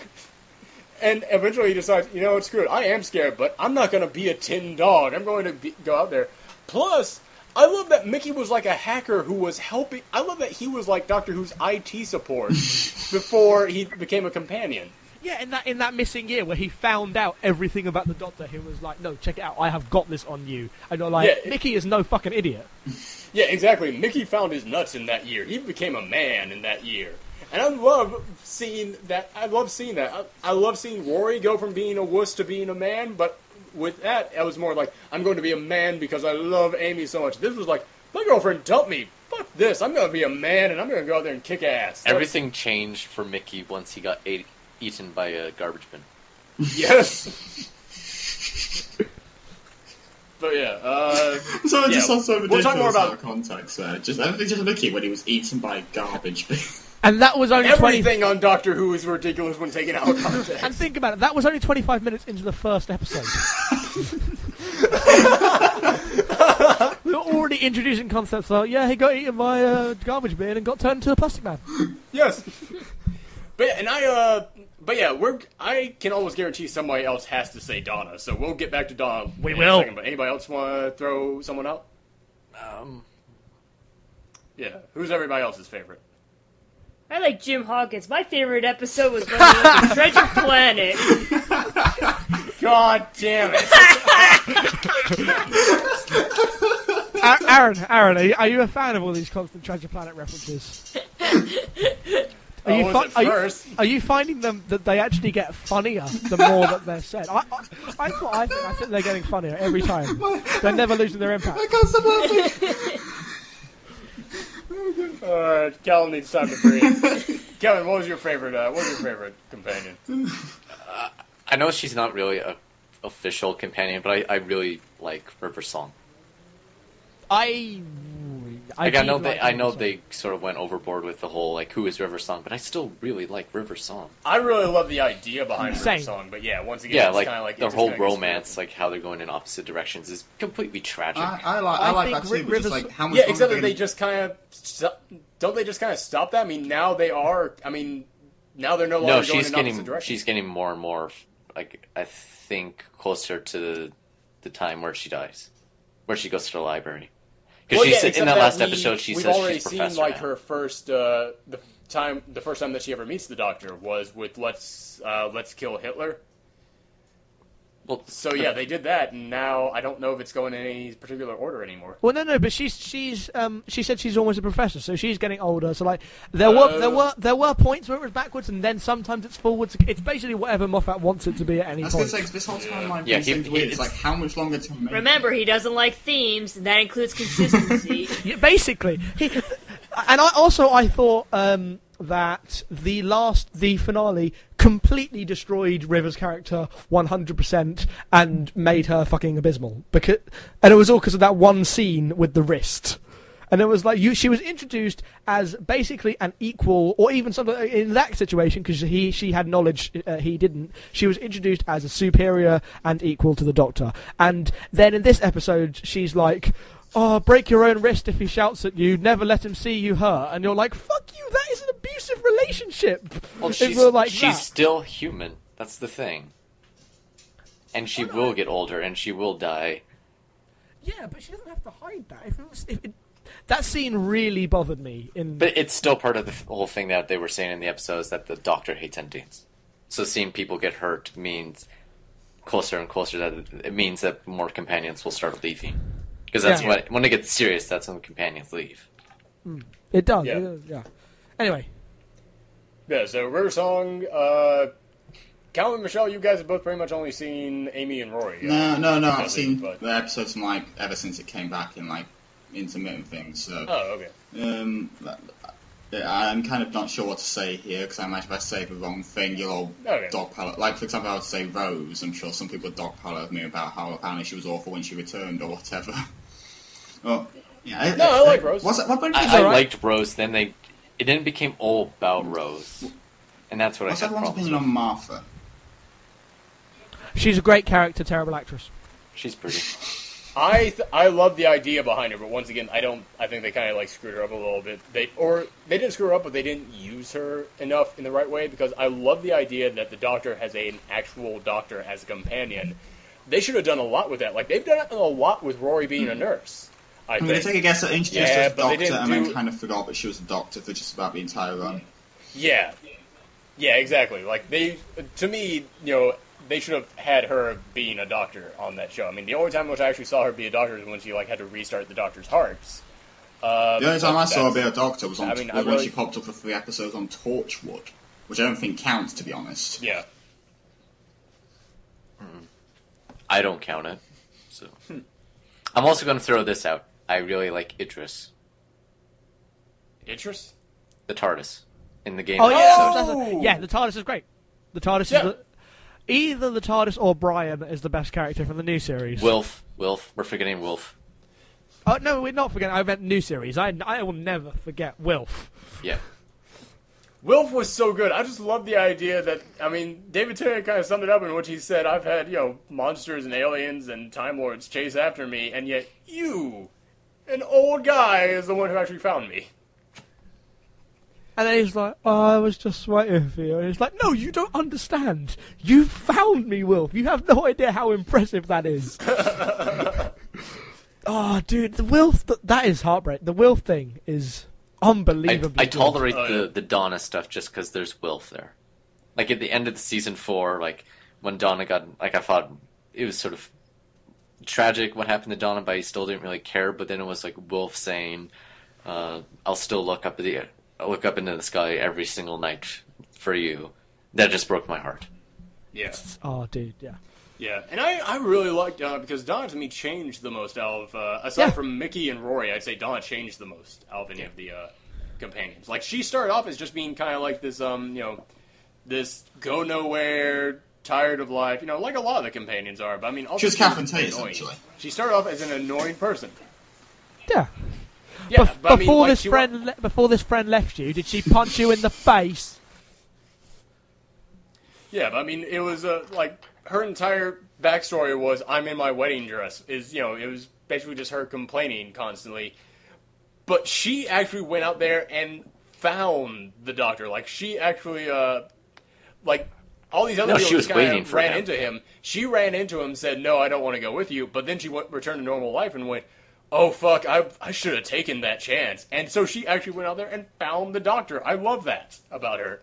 And when they meet again, that one scene. That's so good. Genius. That's such a good scene. I just want to say one more thing about Wilf before we forget about him. Yeah, I would I never love the forget about scene. Will. What were we saying? he said, "I will never forget Wilf." Yeah. It's the scene in I think the End of Time, the special, where Wilf is like trying to convince the Doctor to take the gun to save his own life. Oh yeah. That entire scene where it's just like back and forth, back and forth. No, he's like, you have to do this. You have to kill him. And he's like, no, I can't. That entire scene is absolutely brilliant and just completely like pulls at the heartstrings. And then the moment he hears who it is, and he just rips that gun. Yeah. He just finds out that it's not Brazilian. And he's like, like, okay, well, give me the fuck gun. this. Yeah. Yeah, dude, so good. Although I did have one small problem with that episode and the gun, in that it kept like, oh, is the Doctor going to kill him? Is the Doctor going to kill him? And then he goes, move, and shoots the device. And I thought, wait, was that an option the entire time? Shouldn't you have just have done that from the start? Like, why were you even, like, contemplating all the other options? Drama. Yes, I know drama, but yeah. But yeah, so back to Donna, yeah, I love that she actually sought the Doctor out, and that she does change, she does mature, she does grow up under the Doctor, and she evolves into something far greater than herself, but she couldn't be allowed it. It had to be taken from her. And that is what is so tragic, that after growing so much, she goes right back to point zero. Oh, it's heartbreaking. That It scene is with so her heartbreaking. just talking about some celebrity magazine is just like, no, no. It is probably the cruelest companion dispatch ever. It's I Yeah. would say, yeah, I'm trying to think, like Martha, I like Martha because Martha's the only companion who actually went, you know what, I'm good. I'm done. I've seen enough. And even the farewell with Rose was like really sad until they farewell with completely Rose was very retconned sad. that thing. Yeah, And ruined it. Yeah. But even, yeah, and honestly, I didn't feel squat for the Pawns when they left simply because, well, I mean, I felt a little bit, but it was more of just like, No more Rory. we'll get into it.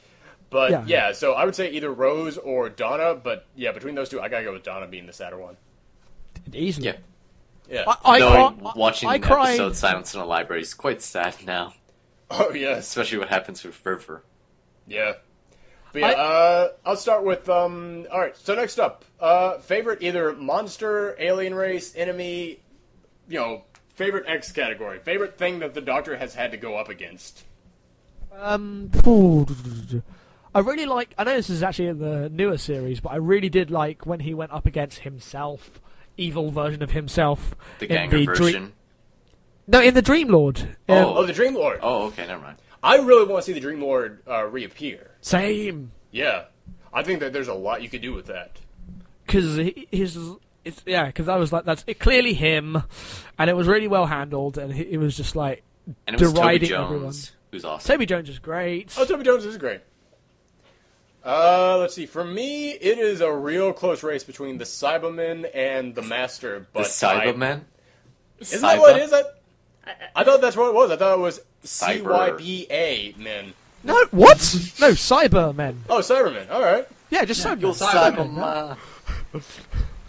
I thought you were just like talking that weird accent where you replace the A's with ERs and the ERs with the A's. Like, yeah, you want to go get a soda? A soda?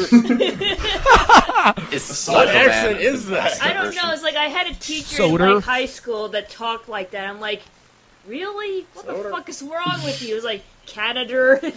I had a science teacher who said compound instead of compound. Okay, there's no excuse on that. Well, okay, fine. It's a close call between the Master and the Cybermen. So yeah, I think I have to go with the Cybermen because as cool as the Master's return was, and how much I fucking love that moment when he returns, the Cybermen to me are so creepy because they want to turn you into them. I mean that moment in which that scene in which the woman is being turned into them and she keeps saying I did all for Queen and Country, for Queen and Country. That was so creepy to me. Yeah. Who's next? I really liked the Weeping Angels until they... Well, ruined until the end of Blink. The episode where they're introduced, that is a great horror episode. That is freaky. That is a great horror episode. Yeah. But yeah, it was Also, it's got some really unintentional dark sides to what the Doctor does in that episode. Because the way that he's got a time machine and he and Martha get out okay, but to allow him to get out okay, he has to have this other person live their entire life devoted to making those DVD extras. Yes. When you think about that, that is fucking cold. That's pretty cold. But yeah, I really like the aliens or the robots in the girl at the fireplace, or girl in the fireplace. Sorry. Really? Yeah, I just like the aesthetic design of them. Oh, okay. I don't remember that one. It was the one where with France and Madame de Pompadour and all that shit. Oh yeah. I like the design of all those guys. They're cool. Another Moffat episode. That episode's really good. But yeah, going back to the Weeping Angels, to me, the reason why they worked the best in their first appearance is because, we mentioned this on a previous episode, I think, is that they didn't move. You didn't see them move or anything. But also, there was, very little explanation. You just understood what they were, and that was it. But, in previous episodes, they've given more explanation to them. You have actually heard their voice. And it kind of takes away from them when you the mystery is what makes it work. When the mystery's gone, when you can actually place characteristics on them, it's kind of like the Slender Man almost. I don't know if you guys have that in Canada and Britain, but no, it's an internet thing. We all know Slender Man. Yeah, exactly. It's like I was watching two people play through the video game Slender, and they were saying, "Do you think that they should actually turn Slender Man into a movie?" And they said no, because that would ruin it. Because then you get his origin story, his backstory, characteristics. It's I thought that's kind of what Moffat did with the Angels after their first appearance. When you gave more explanation to them, they weren't as frightening to me. The way I see it is for some reason it's if you can see the strings, the metaphorical strings, Vescarian Worm, if you could see but if you see the metaphorical strings, or if you could physically see them move, or if you could find out more about them, the more it takes away from the show.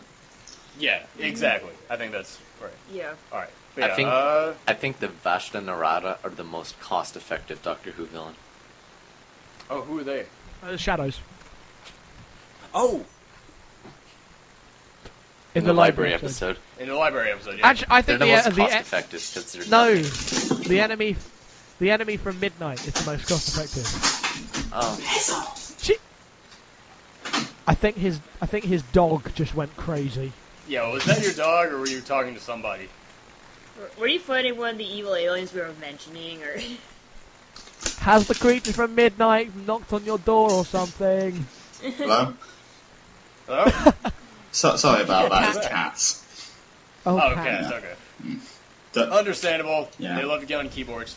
This is the Pupcast, not the Catcast. So they keep wanting to come back in, even though it's late, and all they want to do is just sit and beg for food forever. No. Sometimes you just have to say no. Yes.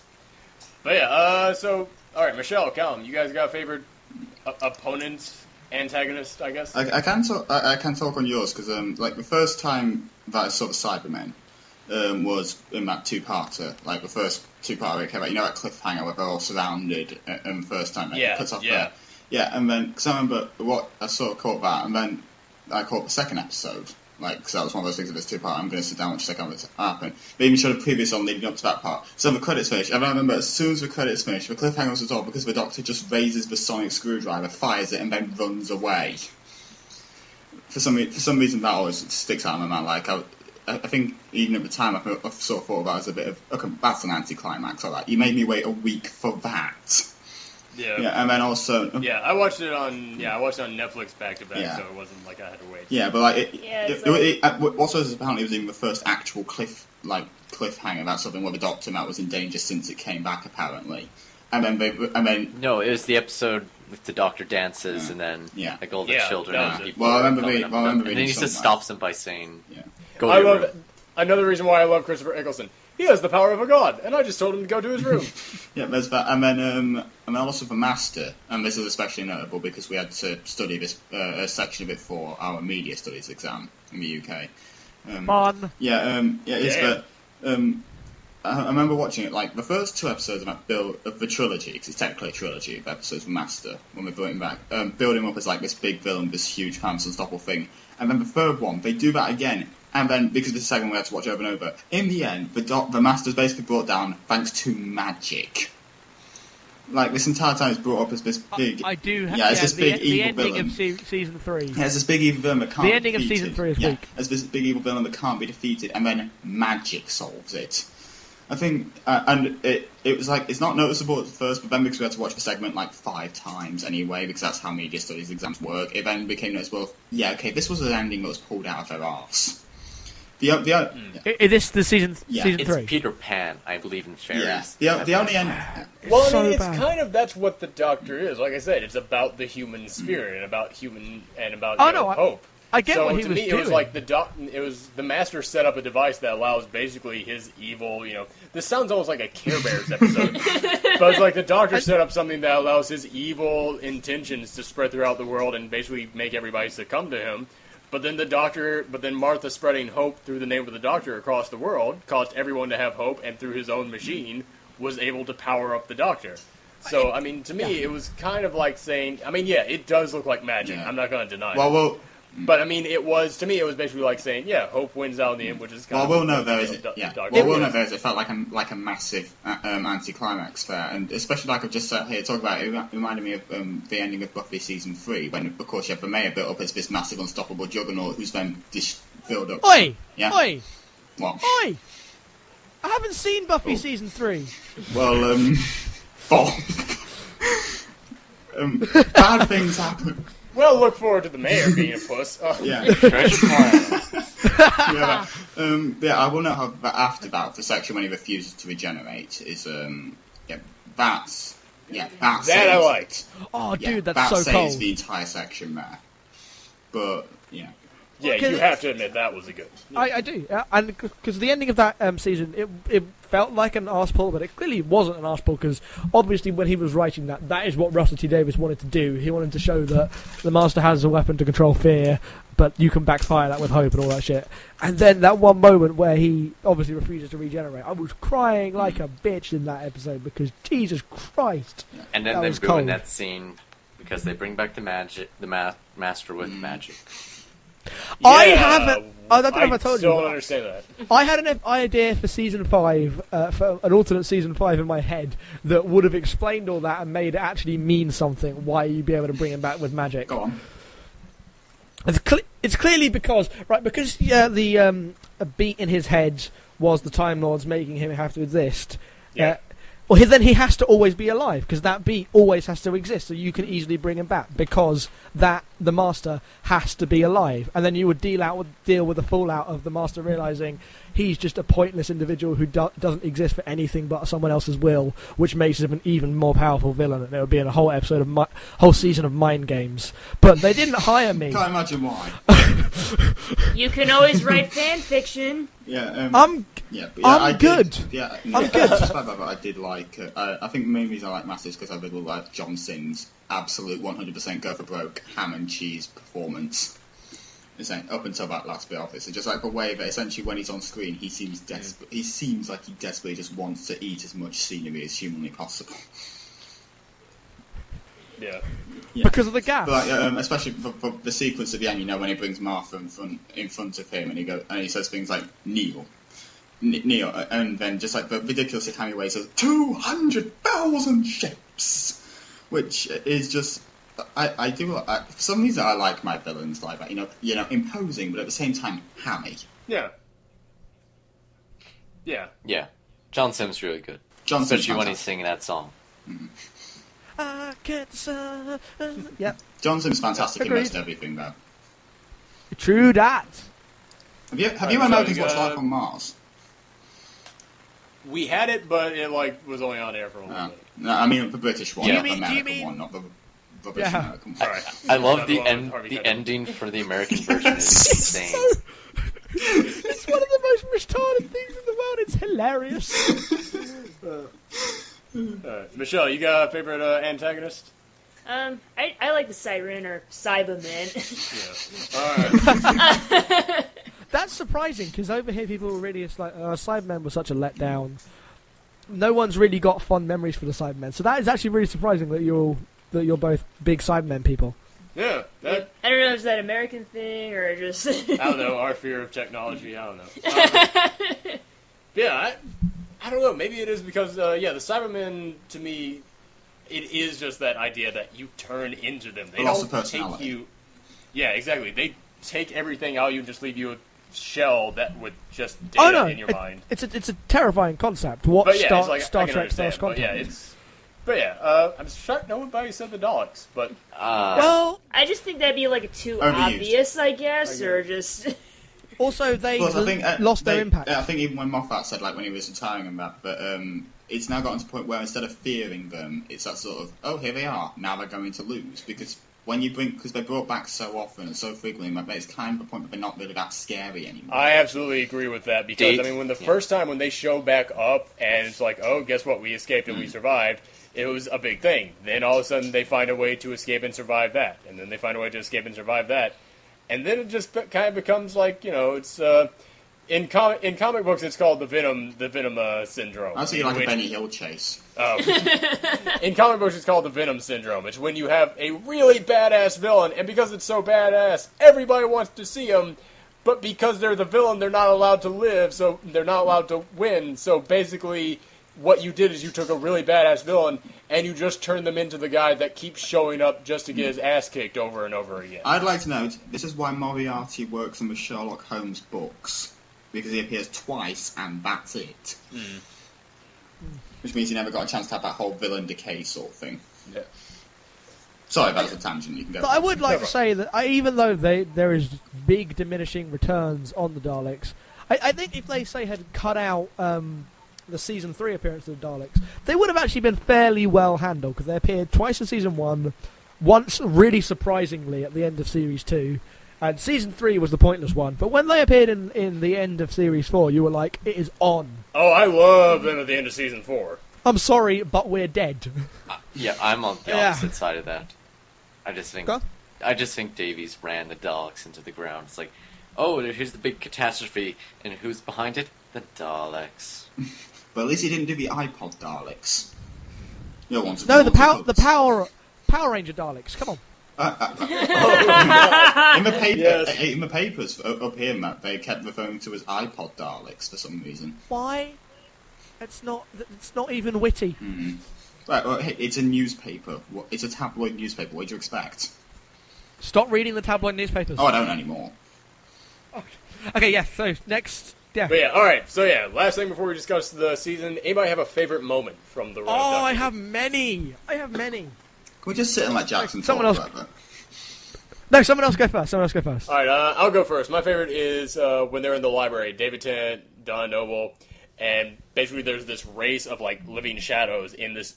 It's a planet that is nothing but a library, and nobody is on the planet. And they find out it's because they're like these living shadows that used to exist in the forest that got chopped down to be turned into the books, and they are taking people over. And like when they take them over, they basically just are these shadows inside of a space of the astronaut spacesuit.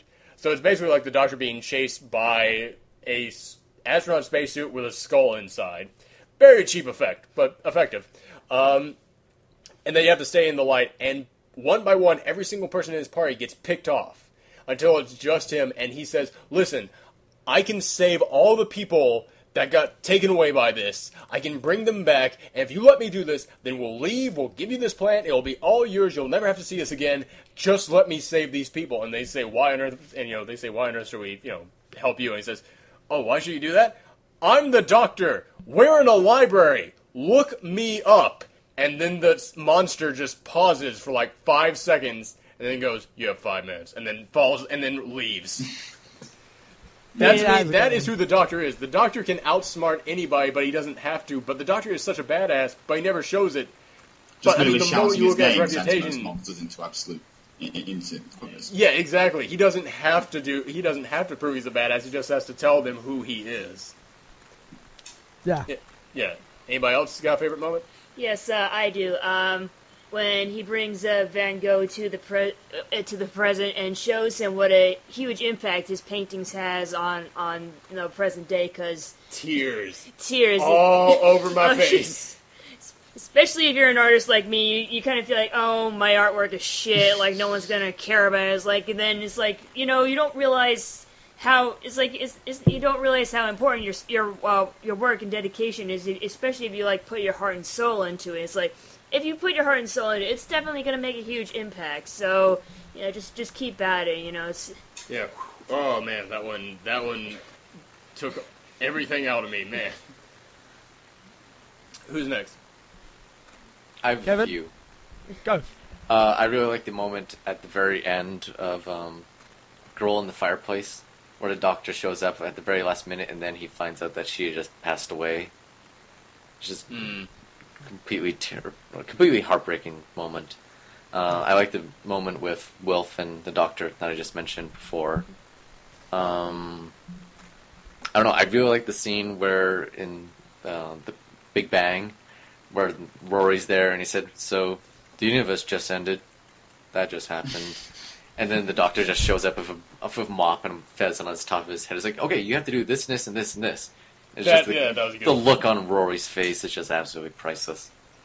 But I think one of my absolute favorite Doctor Who scenes is the Family of Blood, where the boy Latimer shows up with the fob watch, and he tries to give it to John Smith, the Doctor, and John Smith just doesn't want to be the Doctor because he likes what he is right now, and he likes the nurse. Sorry, and he's just like trying to fight in. And he's like absolutely terrified, and he's panicking, and he doesn't want to die, and it's mostly sold by David Tennant, but yeah, it's just like seeing David Tennant act in that scene and just him terrified of what his fate is going to be is just absolutely heartbreaking. And then like It's the very so good.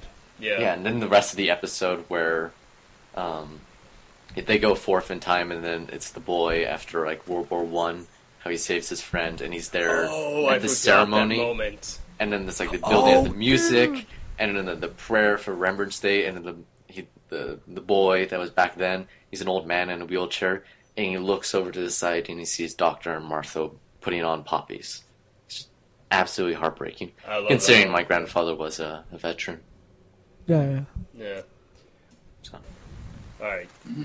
Okay, so Shall I go for Jackson? oh, go. Yeah, go. Just I'm quickly. going to see if anyone gets Yeah, of okay. the one best moment from the entire Doctor Who series. Yeah, because I'm going to go for a rather slightly obvious one, which was the one where the bit near the end before David Tennant regenerates into Matt Smith. Oh yeah, that too. Just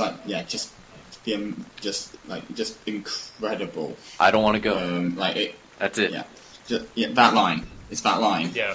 I mean, like you can be unmoved by the music, you can be unmoved by the long goodbyes and that, but it's just that one line and the perfect way that David Tennant delivers it. Yeah. And It just I even sets like you the off. scene afterwards where Matt Smith is just bouncing around the TARDIS while it's crashing. It's just like the best intro. Oh yeah, for a new yeah, because he Doctor. was so Yeah. scared of what he might turn into. So the moment that he comes back and it's like, I'm still okay. I'm still the Doctor. I still got I'm not- legs. Still got Yes, legs. I still got no legs. ginger yet.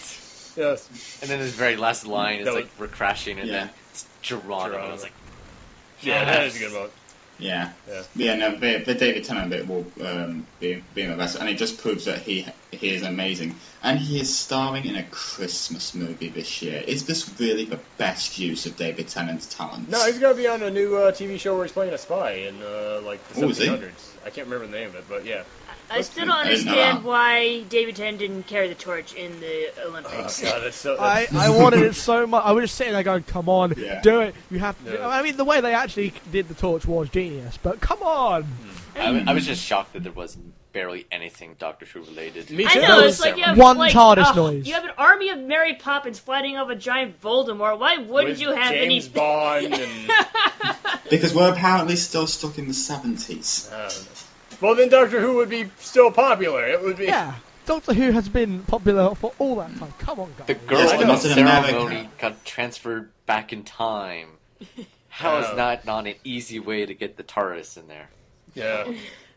Exactly. I thought of another moment that when you mentioned David Tennant about to leave, there's another moment that I really enjoy. It was like the special that they did right before that, the like Ghost of Mars or whatever it was, and it was basically David Tennant is there on this. It's like the first manned space station in Mars, and he realizes that because this history is a fixed event, the people on this station have to die.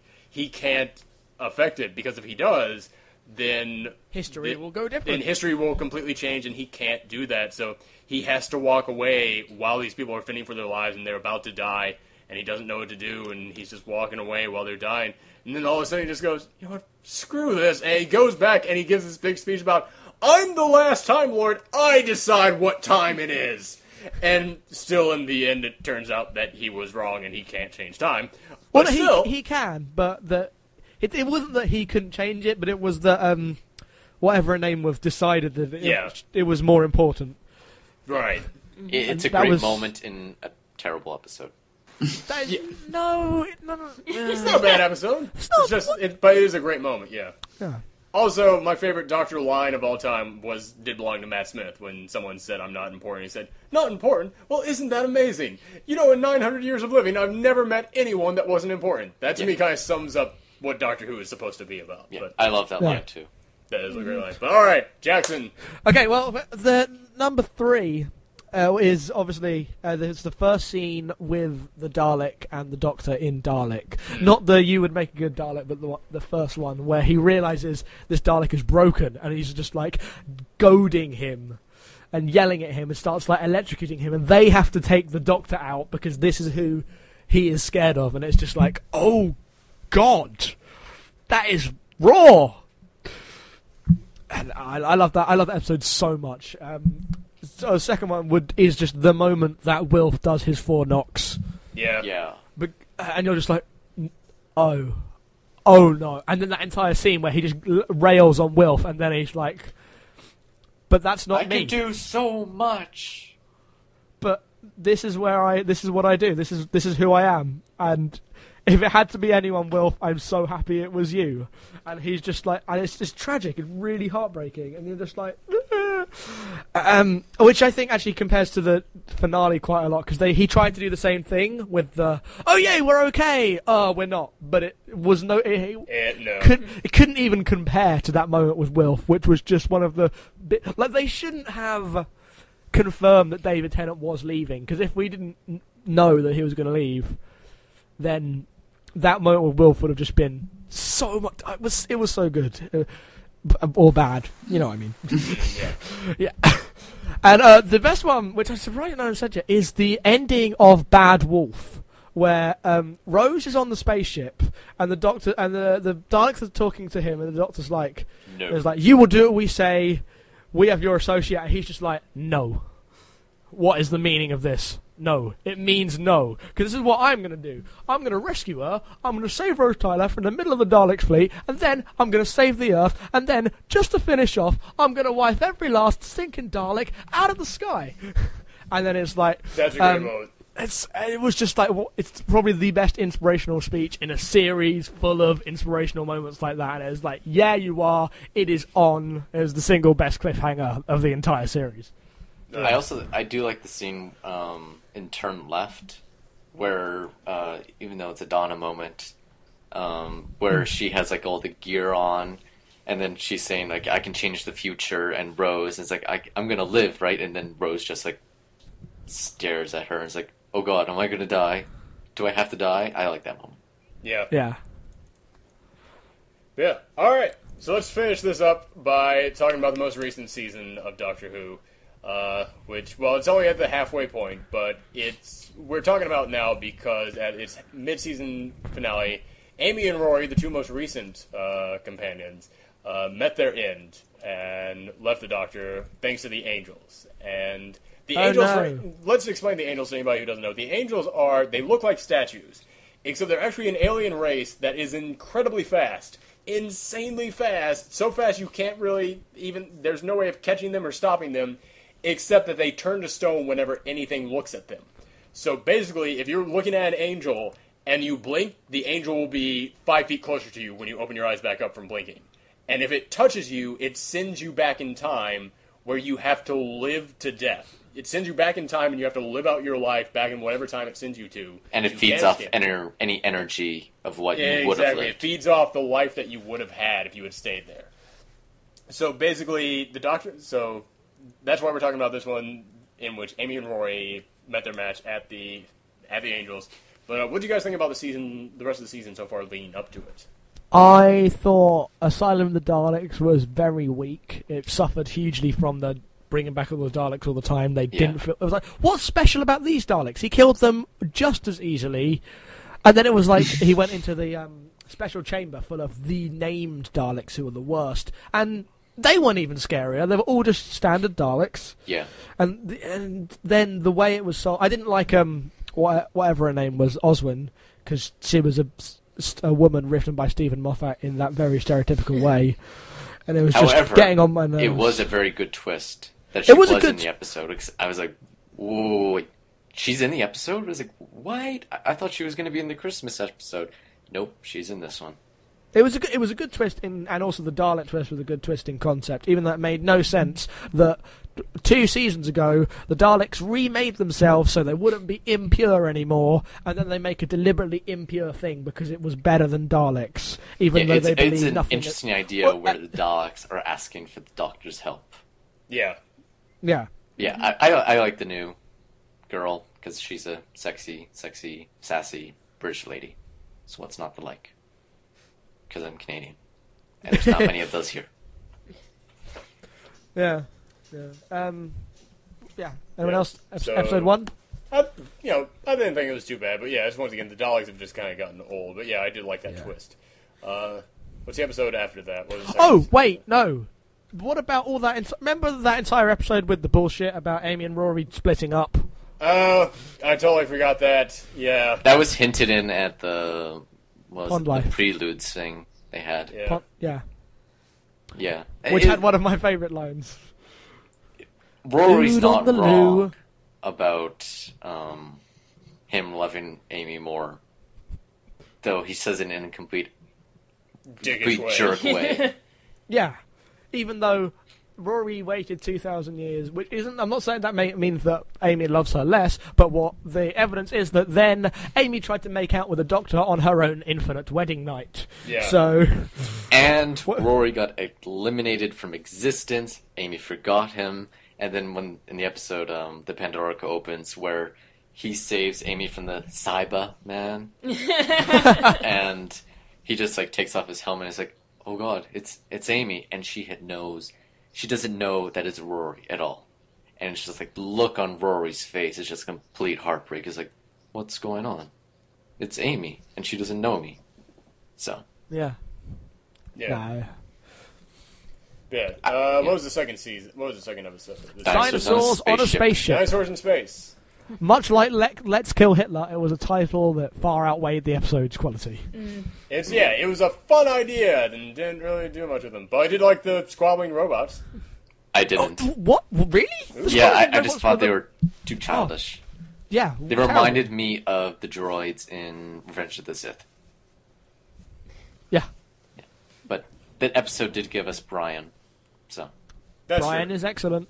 Yeah, and I think it was it was a cheeky, fun episode, and I did like the reference that Amy said is when he gets the Hunter and Nefertiti, and she asks is this the new us? I like that line. It was clever. Yeah. But the thing that ruined the episode for me at the end was the way. There you go. Was the Doctor killing Solomon so mercilessly? Yeah, what was that? The Doctor is all about, I have to give him a choice. And it was his actions are completely vile, and it's wait, are you not the Doctor anymore? It's you just... Yeah, I just felt so out of character. I really want to see the Dream Lord come back. It's because Matt Smith kind of became a little bit evil this season. Yeah. But they did that, obviously I'm probably going to go on to the next episode kind of now, but they did the same thing of the Doctor killing someone kind of in the next episode, but in the next episode they earned it. They were like, no, the Doctor can go this far, and this is what happens when he does go this far, rather than in the Dinosaurs on the Spaceship where he just randomly went that far and no one called him on it. Yeah. Third episode was the cowboy one, right? Yeah, the cowboy one. The gunslinger, yeah. Once again, that one, they did earn it because he gives that whole speech about how many more people am I going to let do this, so... I didn't like the Western episode just because I felt like they've done that before. They've done the whole, Doctor, I've killed so many different people before, and when is it gonna like come back at me? I guilt. thought the reason when you're watching the episode, the reason he actually went to try and drag that guy out wasn't that he killed people or would keep killing again. It was because he was like, he challenged the Doctor's ego and was like, "You wouldn't do this to me," and the Doctor was like, "Oh, you think? Fuck you! I will do this right now. We're going to take you outside right now. Let's do this." I like that they're kind of deconstructing the Doctor's ego in a way. I mean, it wasn't that well handled, and it needed more time to be believable because it all happened in about 15 minutes. Yeah. But it was a good concept. There's just something about that episode that's been bugging me ever since I've seen it. It's just, are we going to, it's like, is it...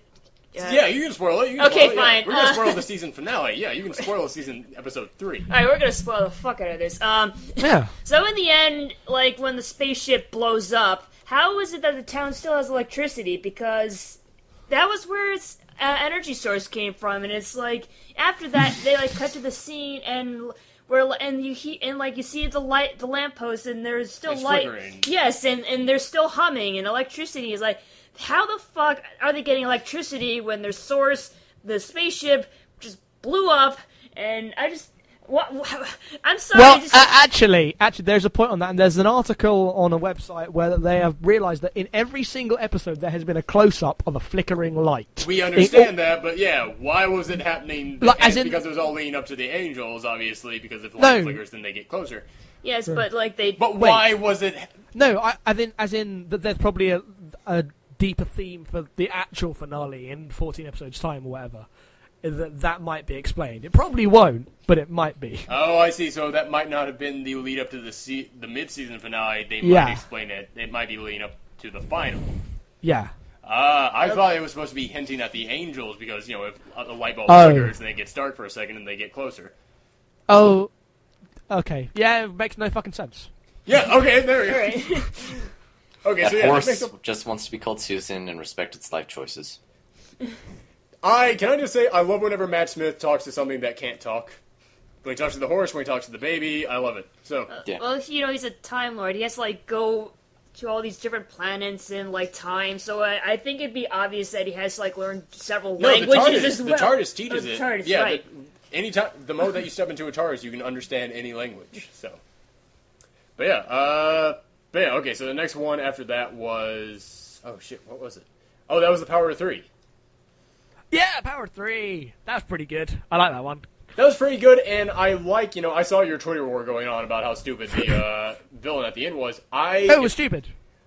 If the villain is a one-time thing, yeah, it's stupid, but I like to think that they're trying to set something up. Granted, Moffat has said he doesn't like themes, so I don't know if they are. But if that was, the seeds of things to come, then I think it was done pretty well. Yeah, I can see that. Yeah, exactly. If it's a one-time thing, then yeah, it was stupid. But yeah, if it was the seeds of things to come, then I look forward to it. But yes, alright. Episode 5, the one where Amy and Roy leave, where angels in Manhattan, angels take Manhattan. Which kind of say, that is the worst fucking city for the angels to come to outside of, Hong Kong. Because I think this is, the most populated city outside of that. I'm sorry, but every time I hear the title Angels Take Manhattan, I think Muppets Take Manhattan. Yet somehow, in this most populated city ever, the Statue of Liberty can still... What the fuck was that?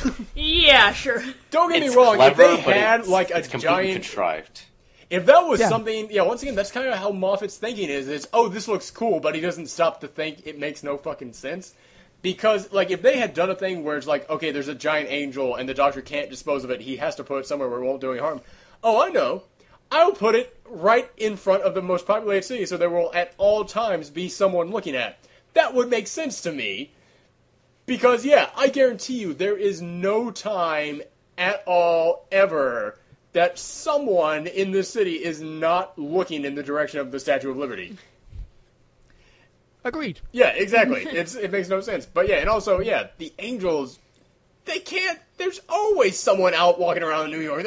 And no matter what hour it is. I mean, granted, it was the 1930s, so it was a little less popular. So I guess that makes sense. But still, it's Couldn't they have picked, like, someplace less busy? Yeah, exactly. The Angels take Like Hoboken Coventry. or something. I don't know. The Angels take Swindon. Yes, exactly. The Angels take Raleigh, North Carolina.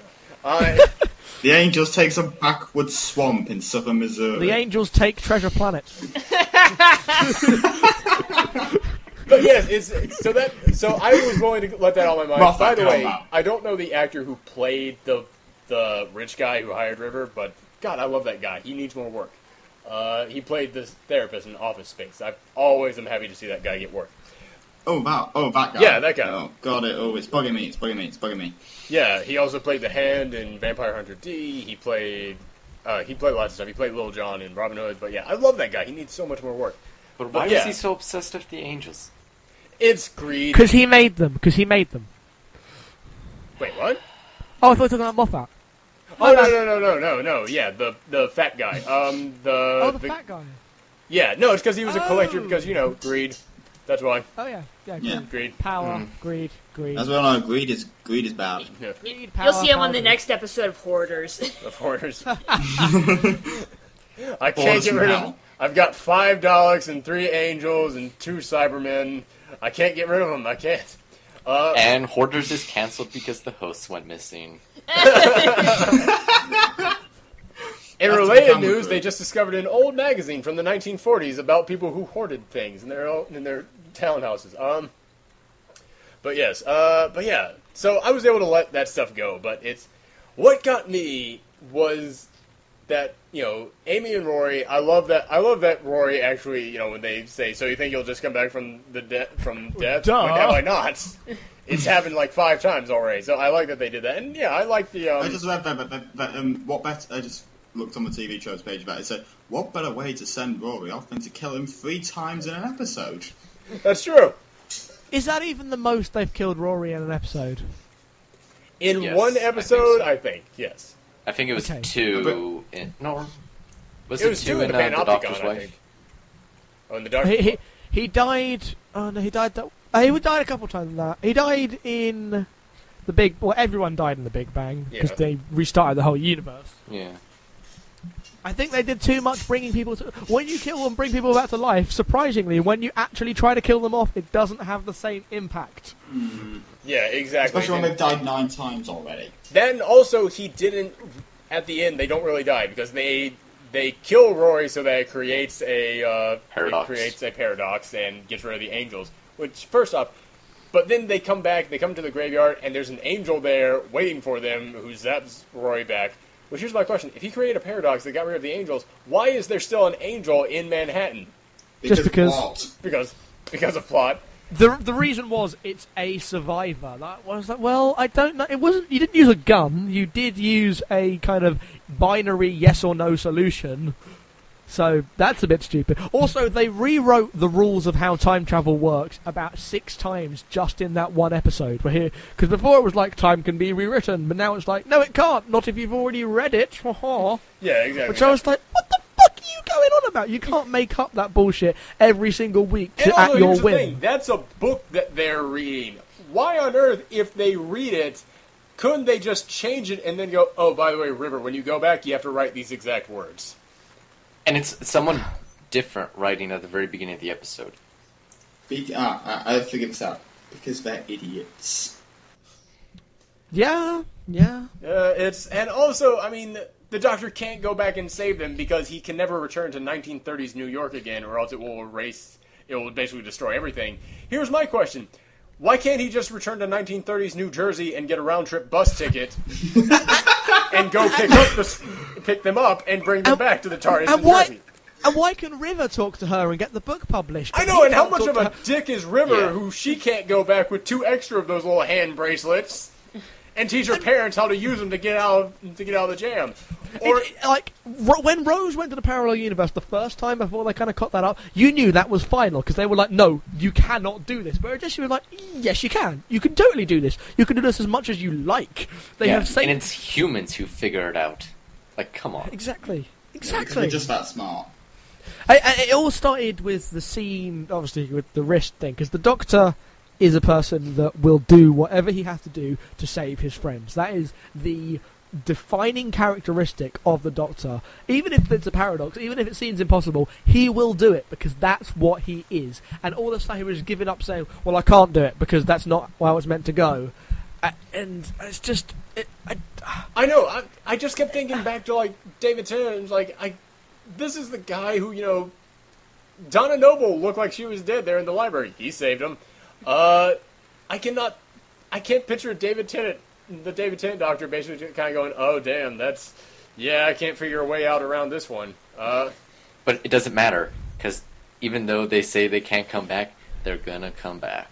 Yeah, I highly doubt they will not come back. Because it's 50th anniversary next year, so why wouldn't they come back? I highly doubt that they won't be able to come back.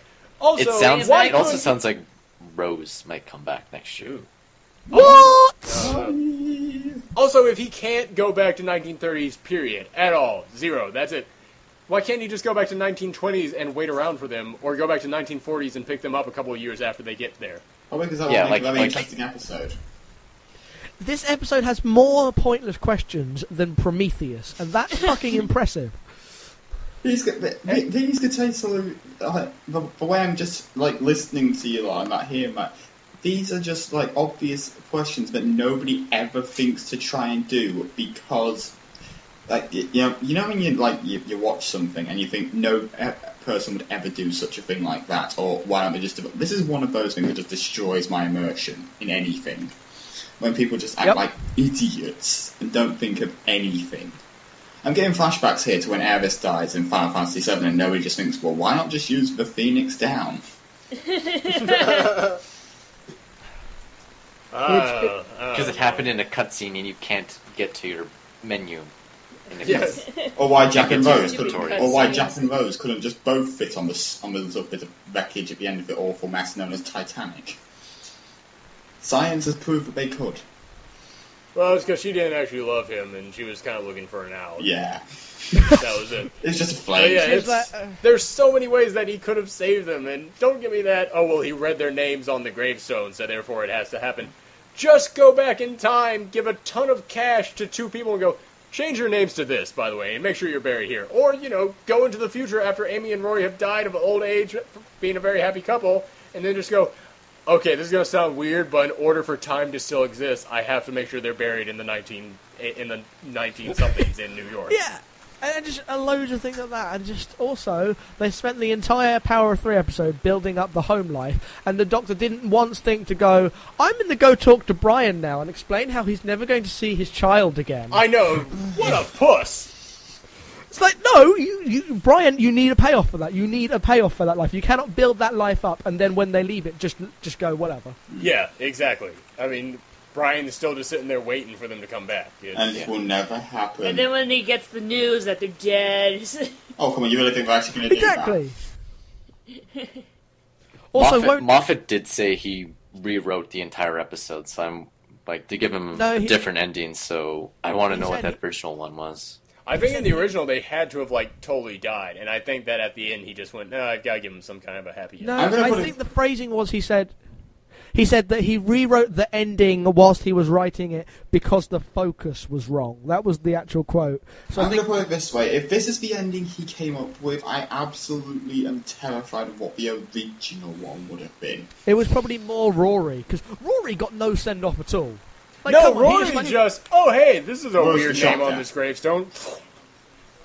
Yeah, the shock death. If Rory didn't look at that gravestone, do you think Rory. he'd still be alive? You think they'd still both be, just fine and dandy, just traveling along with the Doctor still, or just? Actually, come to think of it, how come Rory you saw Rory's name on the gravestone before he got taken back, but you only saw Amy's name on the gravestone after she got taken back? What the fuck is up with that? I didn't even think about that. All these millions... This just keeps coming apart at the seams. Yeah, it's ridiculous how little sense it makes. There's 900 strands of thread here that just keep pulling, and this episode just keeps falling apart. It's like the entire universe is falling apart the more we question We're creating a paradox. We are creating a paradox.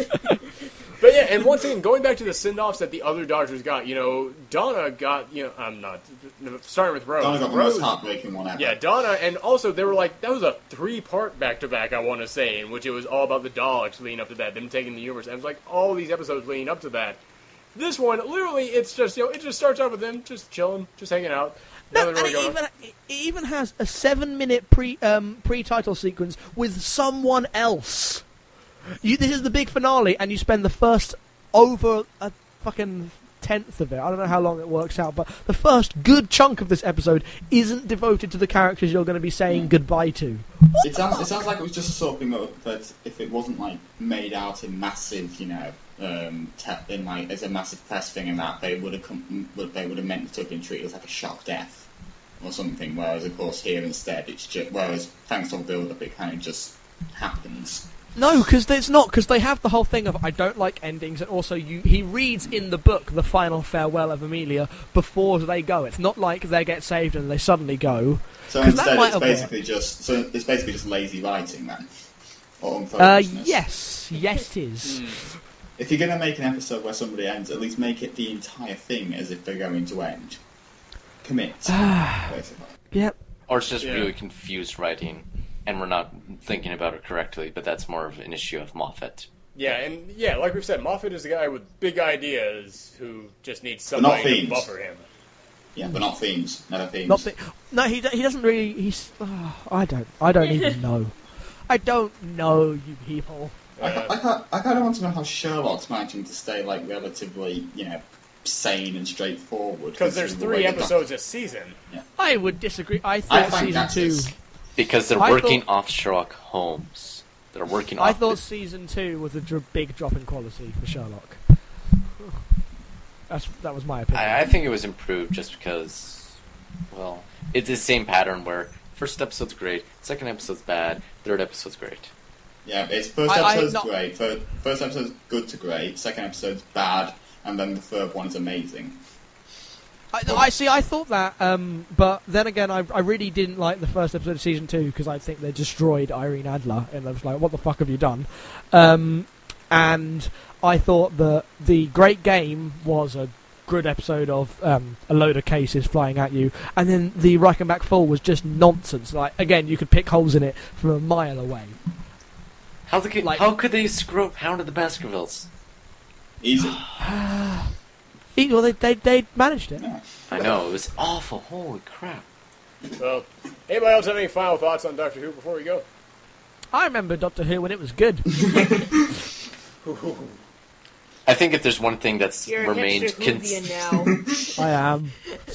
I think that if there's one thing that's remained consistently good throughout Davies era and Moffat era is the music. I think the music is astounding. Murray Gold is a great composer. Better under Moffat. I mean, he's now got that new, there's I don't know what it's called. Yeah, that's